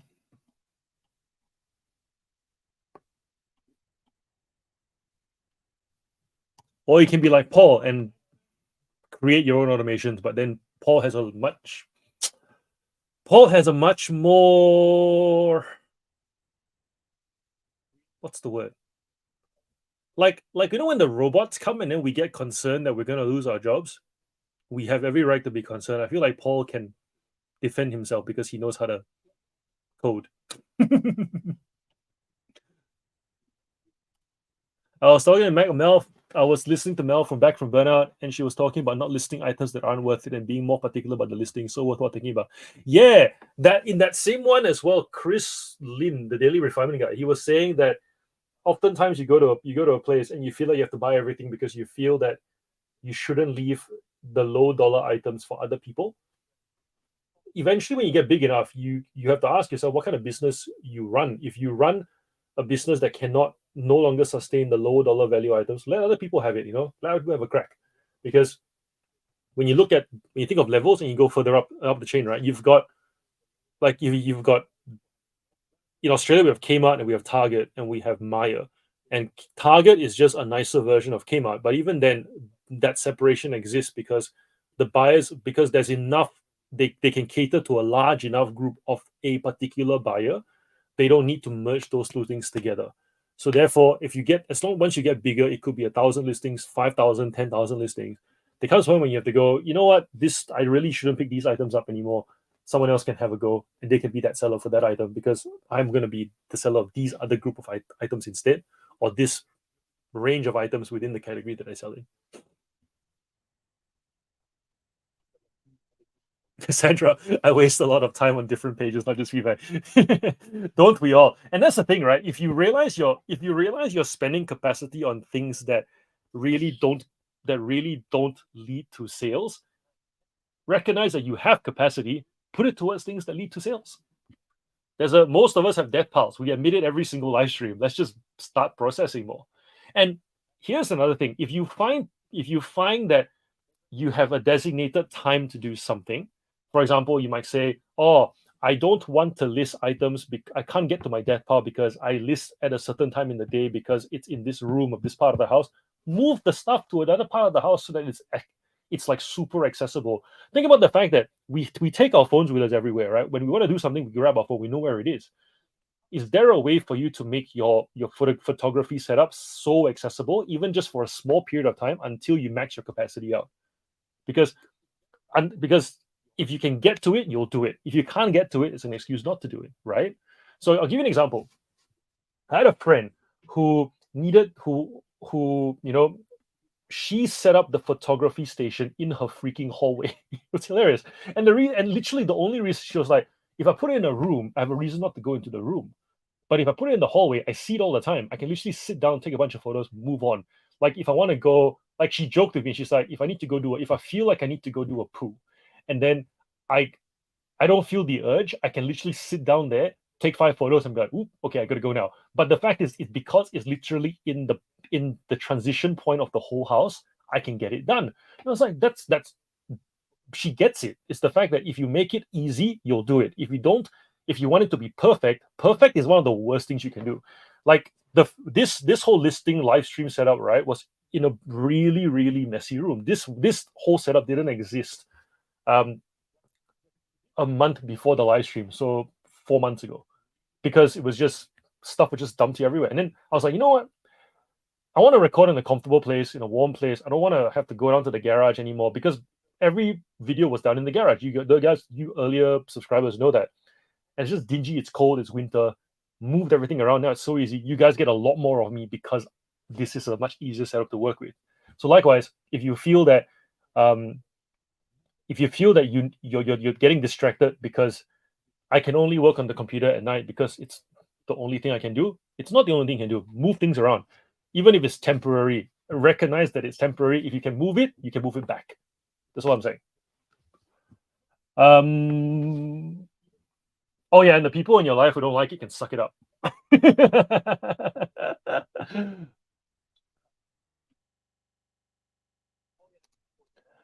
There's a big UK-based clothing seller on eBay. A lot of negative feedback, but they have a lot of sales every day. 5K. Yeah, so I think that's the thing. Like negative feedback is a matter of it's a negative feedback is a percentage thing after all. So therefore, if they're getting, say, if 20%, maybe that's a bit big, but if like they're saying on 80% positive feedback, but they're moving like that many items, one would argue they're actually not doing too bad because mm, if you look at the feedback, if you look at the feedback on a lot of big businesses, like your local Target doesn't have 5 stars. Your local McDonald's doesn't have 5 stars. So technically speaking, if you think about it, if your local McDonald's has 3.5 stars, that's a 70% feedback rate, right? But that's a big business and it's high volume. So if that's expected, it's not that bad. And so that kind of tells you that we shouldn't be afraid of negative feedback because negative feedback will come regardless, but we should at least put in place processes how to quickly respond to buyers who are not happy.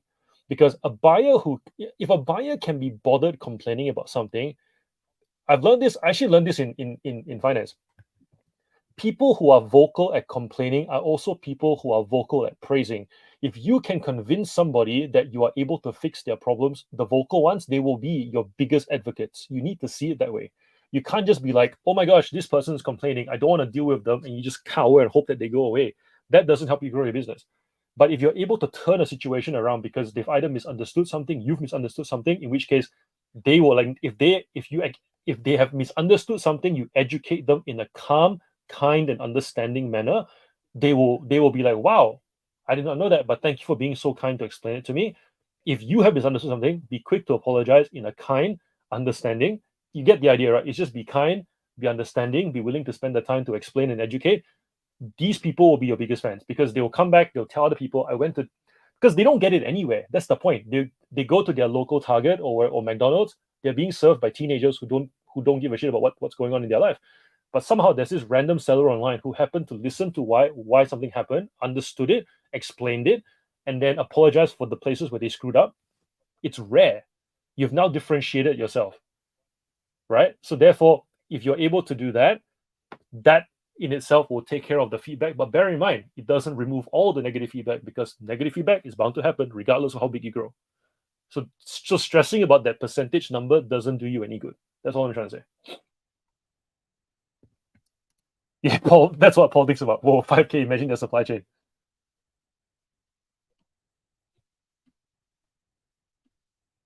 I feel like the chat's constantly going.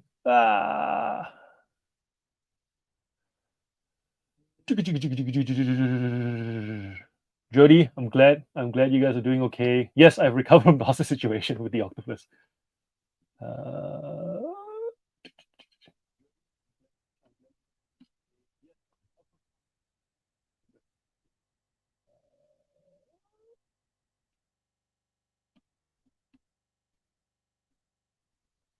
I watched the boring reseller though, and he sells items for $4. Must be easy to do this on the USA, eBay. He drives a Porsche, so must do well. Don't, there are many ways to get a Porsche. I wouldn't piece those two things together, but if someone can make a business out of $4 items, it means that they understand. Okay, there's a Tom will tell you he doesn't. Tom will tell you he doesn't care that things get sent untracked. A lot of his stuff gets sent untracked, and out of all the untracked items that he sends, there are a percentage of them that will say I didn't receive it, and then he will just block them because as far as he's concerned, if you can get your bills, you can get your items. So why is it that my items are not coming to you, but your bills are, right? So he accepts that most items will arrive. I can keep my prices down. My buyers can buy more items because my prices are low due to the untracked shipping, anybody who says they don't get the items, I'm assuming they're a scammer, but I'm not going to fight it. I'm just going to block them. So I'm just not going to let that happen again. And everybody who has sold several thousand items on eBay will know scammers are very far and few in between, which means like I sell 1,000 to 1,500 items a month. I can tell you, I get a dishonest person once every 2 months. So I can imagine, right? Someone like Tom, who maybe moves 10 times what I do, 20 times what I do, maybe he'll get that percentage of scammers. But even then, right? If you just block them all and you keep reducing the number of scammers that come to your store, you see what I'm trying to say? Like your business eventually starts to just not see them. So I think, but then there are many new resellers who are always very afraid, like, oh my gosh, scammers, scammers, scammers, because it's all the face. You go on Facebook, all you hear about is like scammers, right? The percentage is very small. So to the case of people who sell $4 items with untracked postage and whatever, they've obviously done enough of it to realize it's actually not that bad. It's actually not even that unsafe. I don't even need eBay's. I don't actually need eBay seller protection because the things that eBay is trying to protect me from are not really that bad. There are not that many of them.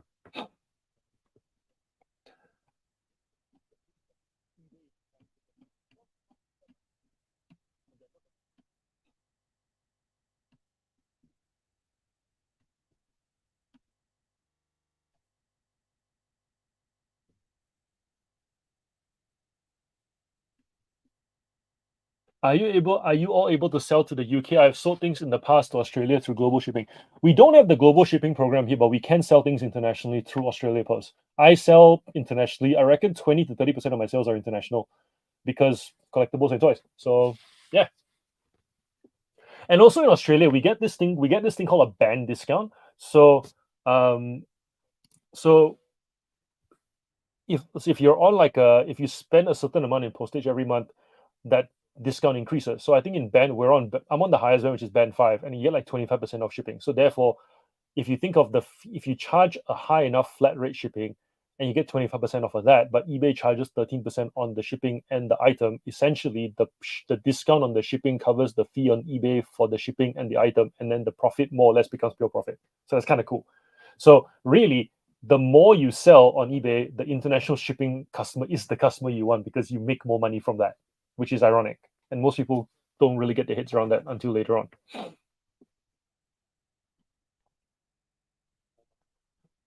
I'm on a sourcing ban at the moment until I get through all my stuff I'm putting off, but people keep coming to me with bulk lots to sell.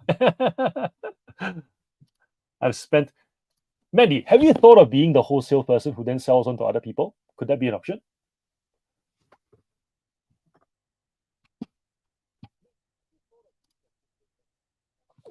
Why don't you sell internationally? I'm curious to know. Why? Why?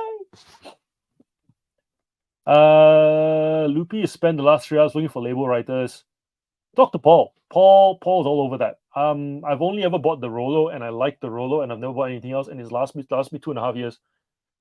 People have complained in the live streams when I do my labels that it's noisy. So I guess I haven't oiled it for 2.5 years, but that's reliable enough.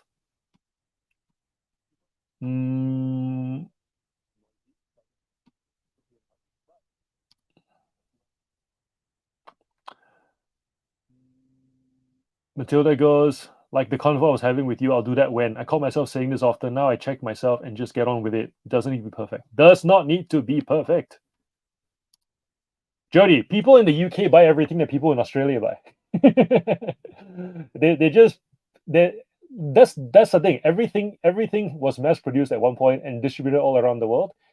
When we become resellers, all we're doing is we're reconnecting those items with the smaller pockets of demand. So for you to sell a range of Tupperware globally, there needs to be a wide enough market, large enough globally. That market slowly becomes smaller and smaller and smaller over time. And then so 10 years later, when you find that same Tupperware, eBay lets you connect it to that small pocket of demand that still exists in Ireland, in France, in the US, in Thailand. That's all we're doing. So I don't think the question is not about the items. The question is, do they know how to use eBay to search for those items, and are those items actually searched for on eBay? So eBay is a search platform, which means it's text-based. There are items that people shop visually.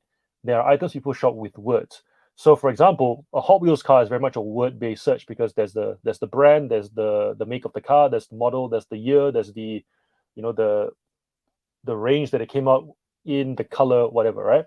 And then you have pieces of art that are not so much word-based as much as they are visually. You might scroll through a bunch of collections on Etsy, on Instagram. You might see an artist that you like, and then you go, oh yeah, that inspires me, I'll buy that. So eBay is good for text-based. So if you're selling stuff and you're finding it's not selling, you first thing you ask is it a text-based item? If it's not something that can be bought with text, then eBay probably isn't that platform, even if it can reach a buyer in a different country.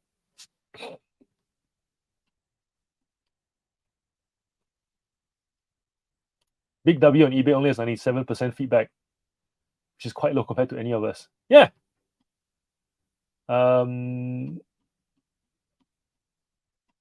I just find selling internationally to be time consuming, and I've heard too many stories of things going missing and refunds being difficult. I think you need to, yeah, I think if you do it on my post, it's quite straightforward. I definitely know that if you do it manually, it was a lot of effort. I hated doing the customs form because it was that carbon copy thing that never had enough space for the stuff you need to fill in. The only thing difficult, but now that I do international, what seems like every day now, the only thing difficult I feel is when you get a surprise because they've changed how they handle your parcel in a particular country. So I know, um, like in some countries they require you to have two forms, and then if you fold the forms, they send it back. Some places it's like office stationery type things where if let's say there's a customs form and there's your form and the customs form, some people would just fold it and put it into the satchel, and then one day one customs office will be like, nope, we need to be separate. If it's not separate, send it back. I don't care. It takes too much time for us to open the parcel, look at the form. So then you don't hear about it until a lot later when it gets sent back or someone complains, I got a parcel back, I don't know the reason why. Then okay, you have to now slice the paper, remember that for this country the papers must be separate instead of together. And then or like you'll get a country that does like a whole recycling thing, like Germany with the Lucid Act, and then suddenly when I send stuff to Germany, I can't put my business name, it has to be my personal name, because if it's a business thing, I have to have a registration number. So like that stuff makes it complicated. Then you essentially end up with like a shortcuts so-called list of countries in front of your packing station where you go, okay, if it's going to Germany, don't put a business name. If it's going to say, I don't know, Japan, don't whatever, right? That's probably the most complicated part. But in terms of the actual paperwork itself, it's actually quite straightforward. I feel like my post business is relatively straightforward. So yeah, especially if it can lead to more sales. I feel more sales when you do volume, it's a lot more appealing. If you're selling 1,000 items and you know that international will lead to an extra 100, 200 sales a month, that's a much bigger motivator than say if you're doing 10 items a month, 10 items a week, and you get maybe one more sale every 2 weeks. Then you feel like, I don't really want to do it. You know what I mean? Nike, Nigel, and Cindy, Nike, Mandy. I find buyers that ask too many questions before buying are likely to complain after buying an item. My view on it is, if they are asking questions that are obvious questions, then yes. But if they are asking questions that are, I don't know you, but I'd like to get to know you type questions, then I don't think that's the case. An example would be, you could be the most excellent, you could be the number one at everything on eBay, but a buyer will not know that from your feedback, because not everybody leaves feedback. And even when people leave feedback, they don't leave the best feedback or the longest feedback explaining why you're number one. You are just number one on numbers. So therefore, if someone were to say, hey, I'm just wondering to make sure that you'll ship the item in the box so that it doesn't move, you might think, yeah, dumbass, of course that's what I'm going to do. But they don't know that. So I think if it's getting to know you type questions, I think entertaining it is reasonable, and it doesn't lead to complaints. But of course, if an item is used and they say, hey, is this item used? You go, yeah, that's just read the listing. Or if they say, hi, do you ship to my country? That could easily be a case of, there are people who do eBay listings and say they will ship to a certain country, only for a buyer in that country to buy it and then the sale to be cancelled because the seller didn't realize they had that country added as part of the country to ship to. because eBay has such a wide array of sellers who don't do what they say they will do, sellers who don't know how to list, sellers who tick the wrong options. If a buyer just wants to make sure that what they see is what they're going to get, I think that's reasonable because it's such a varied experience on eBay. So if you're able to field, and once again, right, people who are willing to ask are usually people who are willing to tell others about your store. That's so because if you have the buyer who buys silently also tends to suffer in silence. So therefore, silence may not necessarily be the best thing. I remember when I think there was an eBay for Business podcast episode where someone said, "Why can't what was it? Why can't eBay just give us positive feedback for the purchases that don't leave feedback after say a 3-month period or after the returns period?" Because eBay said we don't want to assume that people are not suffering in silence, which is a very real thing. So therefore, if you're saying that silent buying and silent everything is good, it's not necessarily the case either. The best thing is if by someone's willing to reach out to you, always consider reciprocating because it could lead to more information that could lead to a better sale. Another example could be someone may ask a question. Think about a first date situation. You're sitting in front of somebody, you have a bunch of questions that you know are appropriate to ask, but you may just ask the wrong question as your first question, but your intention is I want to get to know the seller. You may want to actually you may have a question down the line that is, do you get this many of these items? I would like to buy several. But you may not get to that item if you shut the conversation off at the first dumb question you hear, which could be, is your favorite color green?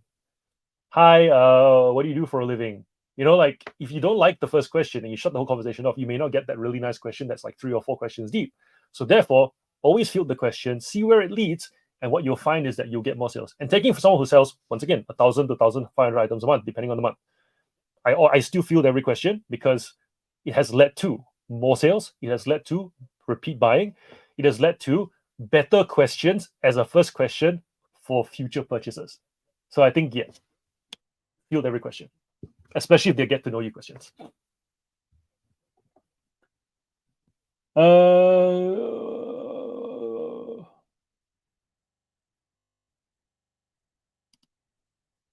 Alex, I sell quite a bit internationally. Super simple, good profit margins. Yep. Jody, as a beginner, selling computer games to the USA, no issues. Buy willing to pay a good price. Yep.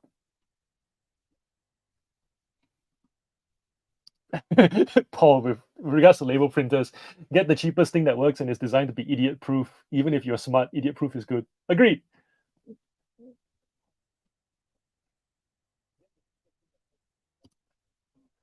Mandy, I know I think you follow Chris Furlong's channel as well with the whole like the bales of clothing. Like it's a lot of work, having to even with Tech was saying he gets the bales of clothes. He essentially just like hang it up a certain way to get all the crumples out and stuff. It's a lot of work. So yeah, comes with a lot. Like it's its whole can of worms, I feel.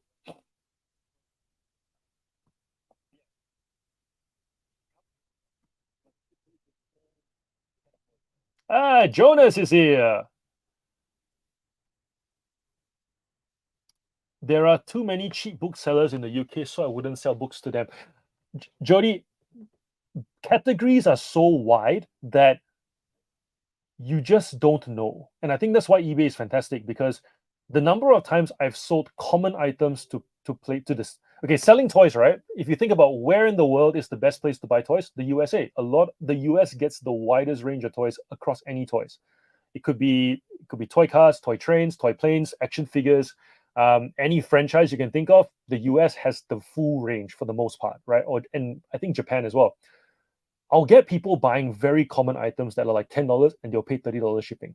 And when I ask them, I said, and they'll tell me, they'll say, "Oh, we've been looking for this for a while. We're so glad we'll be able to get it." I'm like, I need to ask, you're in the States. Isn't this really easy to find? It's like, no, we just cannot seem to buy it.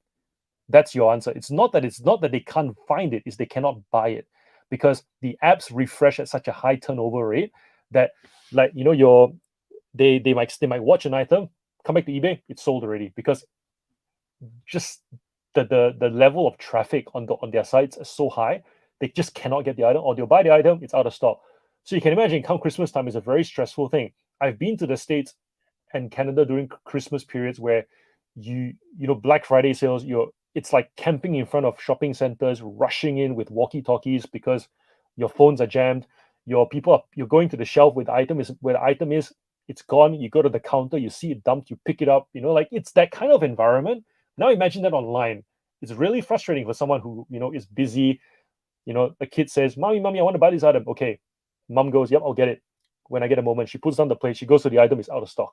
Like that's frustrating. So therefore, just because it's available doesn't mean that they can actually buy it. There's always a reason why someone will buy internationally. Just make it available, price it so that you'll still make money, and then go from there. For the most part, if it's a cheap book, just add the postage on top. And the moment you sell a $4 book with $29 shipping, because that's our rate, you'll be convinced that people will pay because they want to get the item, and it's certain they'll get it. Certainty is very important.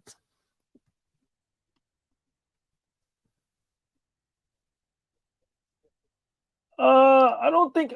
Is it better to list on the UK eBay side with this? I feel like you list on the Australian side, the UK side gets to see it anyways. Because of course, if you're listing on the UK side, your postage will not be okay. From memory, if you list on the UK side, your postage wouldn't be competitive anyways. So therefore, you wouldn't. You may turn up on the best match, but you're not going to be the one that's sold. You sell it on the Australian side. If it's not available in the UK or there's not many listings in the UK, they will still show the international. They will still show that this is international. Pricing wise is the same to them. So therefore, does it show? Yes. Pricing wise will still be the same for them. I don't think it really matters. If you're listing in the UK side, but it's a competitive, like there are 20 books available. So I guess you have to comp everyone. But if it's you're listing for the local buyer and the international happens to buy it, then it doesn't really matter. You just list it on the Australian side.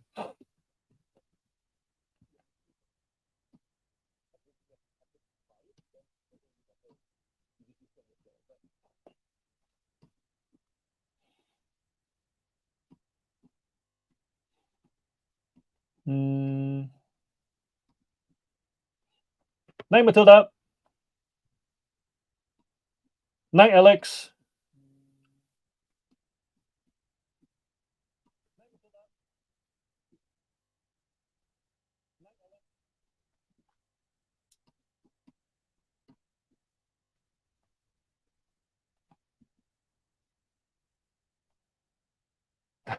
You're welcome, Jody.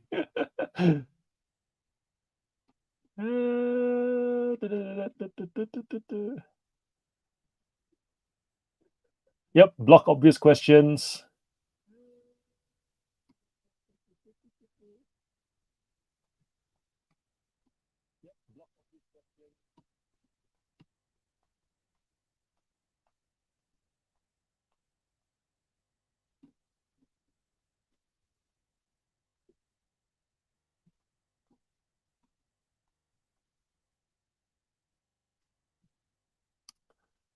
Um, so like for example, will the curtains fit my window? The measurements are in there.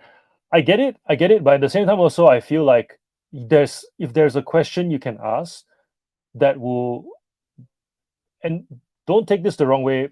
I'm not trying to say that I'm not saying there's a right or wrong. I'm just trying to figure out how can you engage a buyer so that they're on your side because they don't know you. That's my assumption, right? So it's like um the measure like thank you for your question. The measurements are in the listing. Now that you have the measurements, does this help you decide whether it fits or not, or is there another factor that I haven't taken into account? And then let them kind of come back and go, oh, yeah, I've looked at the measurements. I was wondering whether the hooks, da da da da. I was wondering whether if there needs to be any sort of give. You never know why someone's buying an item, and sometimes I feel like if you get someone who is asking a dumb question, it could just be that they're just generally dumb, and that's okay. Like for me, I'm not a very handy person. It sounds like something I would ask. So because I don't know what to consider, I'll buy something thinking it will fit and realize, oh shoot, I was supposed to allow like 2 mil or 3 mil of give, and I didn't account for that. Like I'm the kind of person I reckon who would buy fake lawn thinking that I bought enough and then not buy enough or might buy too much. So um yeah, I just I think I just don't assume that they're trying to make my life like make I think it's those that the only ones that really the only questions or messages that bother me are the ones that try and criticize the listing because they think they know better. Like, oh, this really shouldn't be this much. I'm like, yeah, and go get it elsewhere then.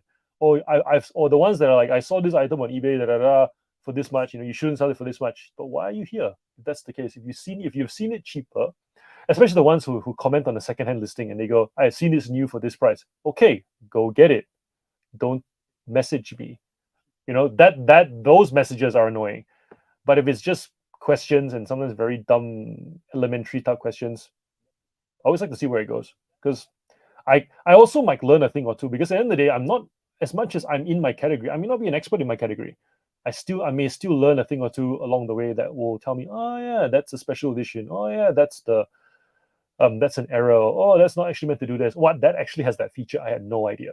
You know what I mean? So let your buyers help you to learn, I suppose. That's probably the next thing, because the fact is, most sellers don't teach other sellers how to sell certain items, right?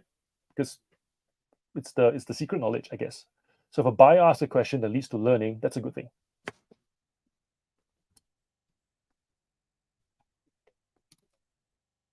Don't have time for that. The curtains were less than £15. I have sold curtains for a lot more than that with no problems. Okay, that's fair. That's fair. I get it. Night, Wendy.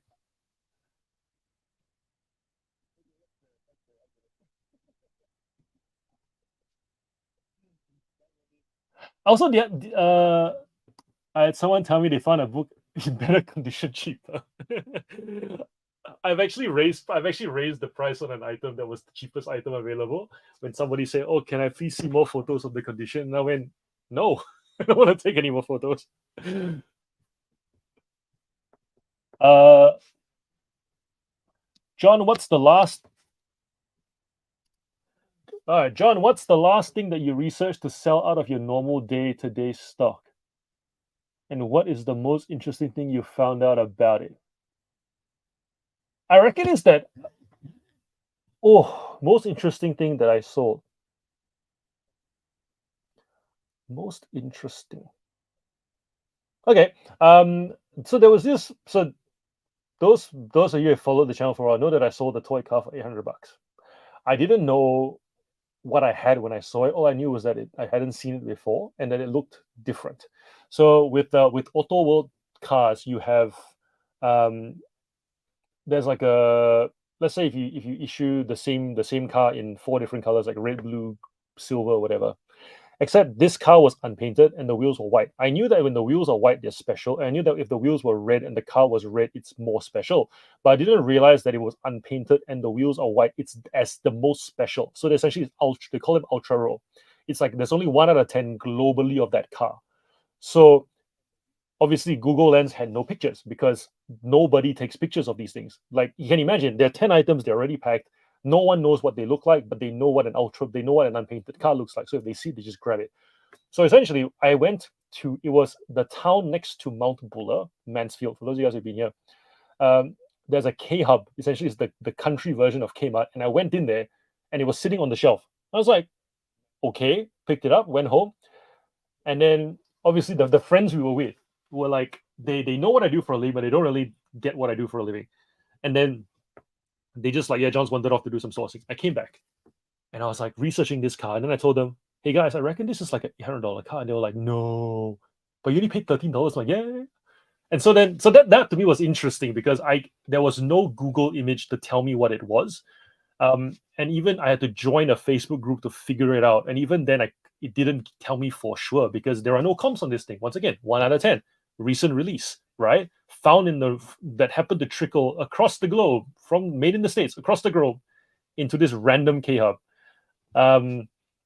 Which also I had a lot of questions because in that K Hub there were 3 of the same rare car of a different range of cars that usually come in like a box of 10, where there's that 1 rare car and like 2 uncommons and the rest are more common. But somehow all 3 of them ended up on that shelf. And the funny thing is, in a K Hub, the amount of, imagine if you have 2 shelves for Hot Wheels lengthwise in a normal Kmart, this is a quarter of the space. And they were all in that same quarter of the space. So you can imagine how you're like, oh, how does that work? It's not, is it random, not random? Were they rejected from other Kmart and they ended up here? Like, how does this work? So I couldn't figure it out. But that was interesting for me, that whole process of research. How did this end up here? Normally, it's a go to as many Kmarts as possible to try and find all the rare cards. Nope, 3 of them on the shelf in smaller shelf in this random place. So yeah, that was probably the most interesting for me. Mm,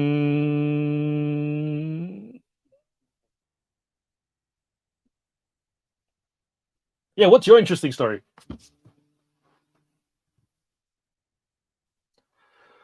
We do have car boot sales in Australia, but we don't. It's not very common. We mostly have flea markets that I guess are the equivalent of a car boot sale because it comes from the boot onto a table.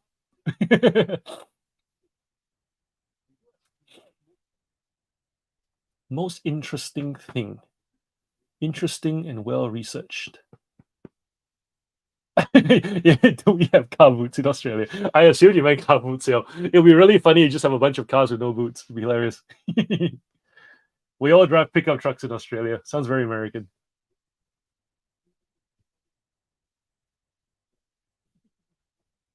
When I started selling comic books, I didn't know that Australian dollar priced comic books are worth more. So if you look at a comic book, usually they have the price either in like I think it's American dollars, and then the Australian dollar ones are actually quite rare. I did not know that. So I priced, I happened to comp a Spider-Man comic book, and I saw the comps come back at between that, dollar to like $30 range. So I just put it at $30. Just picked the high one because I figured it's a nice looking cover. So my gut told me you'll probably get that higher dollar if you're willing to wait. And some guy just came and bought it like that. And I was like, huh? And then literally I checked his store. All he does is Australian dollar comic book covers. Do you not know that? And then that book then went and got relisted at $200. Like, wow. So that was another interesting. I did not know that. What else? What else is interesting for my mm,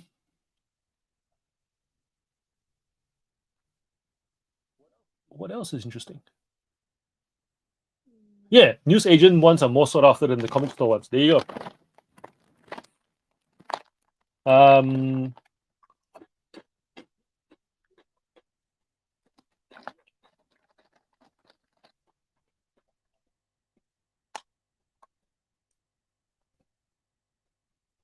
What else did I learn?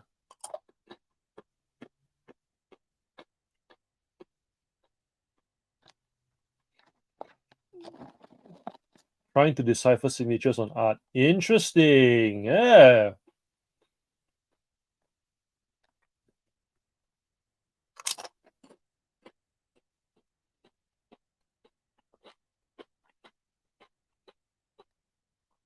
It's so hard to call something interesting because you do it every day. You don't even know why it's interesting. Like you just assume that it's run of the mill until someone says that's actually not the case.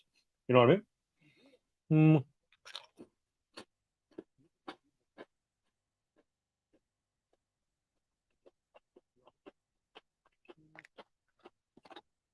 Now with toy cars, I didn't appreciate. Obviously, you got cars that only come out in like 5 pack, like the 5 pack of cars. I didn't realize that so most people would frown upon. So most people, when they look at buying toy cars, they want to buy the stuff that's on the card with the blister. They don't think of buying the playsets. And sometimes the playsets come with really nice cars, not just the fantasy cars. And I didn't realize that you had nice cars that came in playsets because I just assumed the playsets were always the cars that look like they were animals on wheels or like a hamburger on a wheel or whatever, like a rocket. I didn't realize that you can get a skyline in a playset. And so one day I picked up a skyline. I couldn't find any comps on it whatsoever. There was only one Google image of it, and then essentially it was from a playset, a very random playset. Didn't realize. And I had it. I nearly listed it in a bulk. This was back at the start before I knew anything about toy cars. I nearly listed it with another red skyline that I had, and it was just gonna go like 1995 because I was like, well, $10 each is reasonable. It's a pretty sought after car. Nope. The one it was paired with would have gotten 995. The one from the playset, $100, secondhand. I was like, what? Blow mine. So that was interesting as well. But then that actually makes sense because supply and demand, right? It's like, what are the chances that something that was in the that something that is in a blister pack was designed to be collected, kept in a safe place? You can put it, if you hide it in a room with no direct sunlight, the blister doesn't yellow, the card stays straight. It's like your collector's room, your man cave type thing. But when it comes in a playset, it's designed to be played with. So therefore, the chances of that car 30 years later, still in mint condition, very, very, very, very rare. Explains $100 price tag, right? But then somebody coming into the category will be like, if it's on a card, it's more valuable than if it's loose. And then as they sell, it's like, right, except when it comes in a 5 pack, which means they're all going to be loose, all designed to play with. And if it's mint condition, 20 years later, very even more rare than the carded version of that card in a different year. If it comes in a playset, even rare because Hot Wheels playsets are like literally shoot down a ramp, you'll fire off the ramp, hit a wall, hit the floor. You get the idea, right? So yeah, so that for me was very interesting. Like, huh. And then the other thing is, it doesn't even matter what the car is sometimes. Like the other day, I think I saw like a Matchbox taxi that came in a playset, and these playsets are not that complicated. It's like a small thing that's probably the size of a Happy Meal box, and the car goes in one way, goes up a ramp, comes down. It's like a loop kind of system. You can connect it to a bunch of different playsets, and then you make a little Matchbox city. Something about that taxi, $20. But if that same model taxi from a different year, which means different print and whatever, that will sell for $3 at Kmart, right? But just because it came in a playset, very hard to find, and somebody just wanted to finish their collection and will pay $20 for it.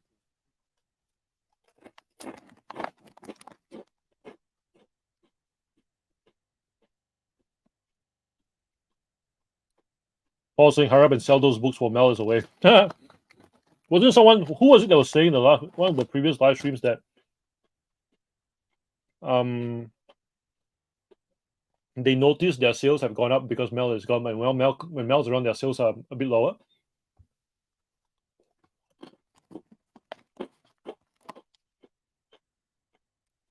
Sandra saying, "I've been highly distracted, unwell, new dog, extra work shifts, no extra sales." I heard new dog is like having a new kid, right?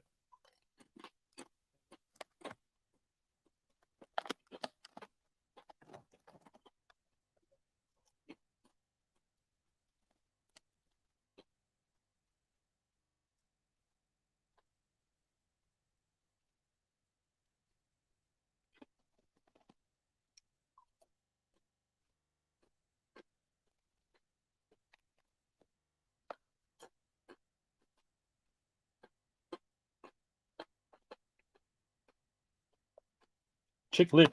Oh, Mills and Boone.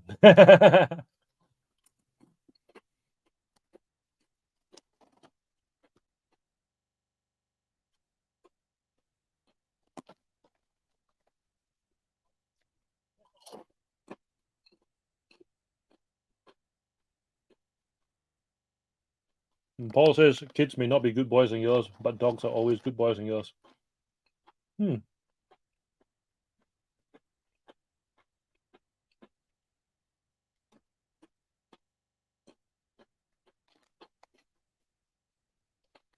Liz, we don't want to move all our stock. We want to be able to accumulate larger and larger stock levels of great stock and have it moving regularly.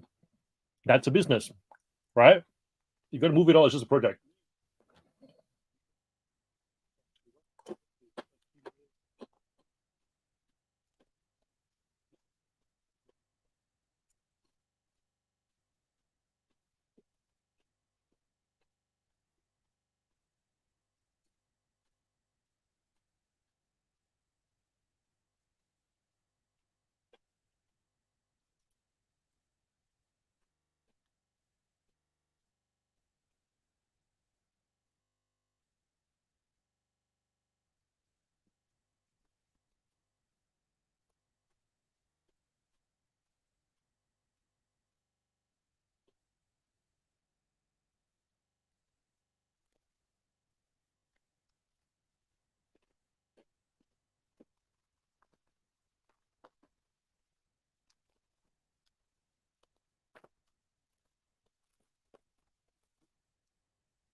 I think we should call it a night because I've got to go take the kids to school tomorrow.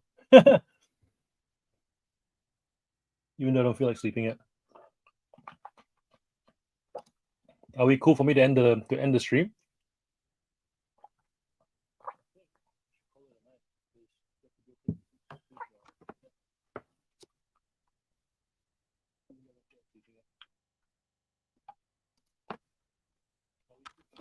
Thank you everyone for coming tonight.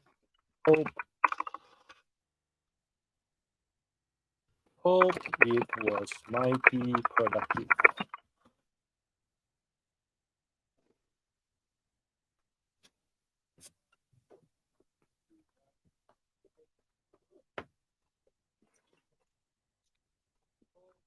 Thanks for coming, Debs. Join us for the next one. So every Tuesday and Thursday. In your case, 2:30 p.m. No, 12:30 p.m. Sorry, 12:30 p.m. You're 9 hours behind. Take care, everyone. See you on Thursday.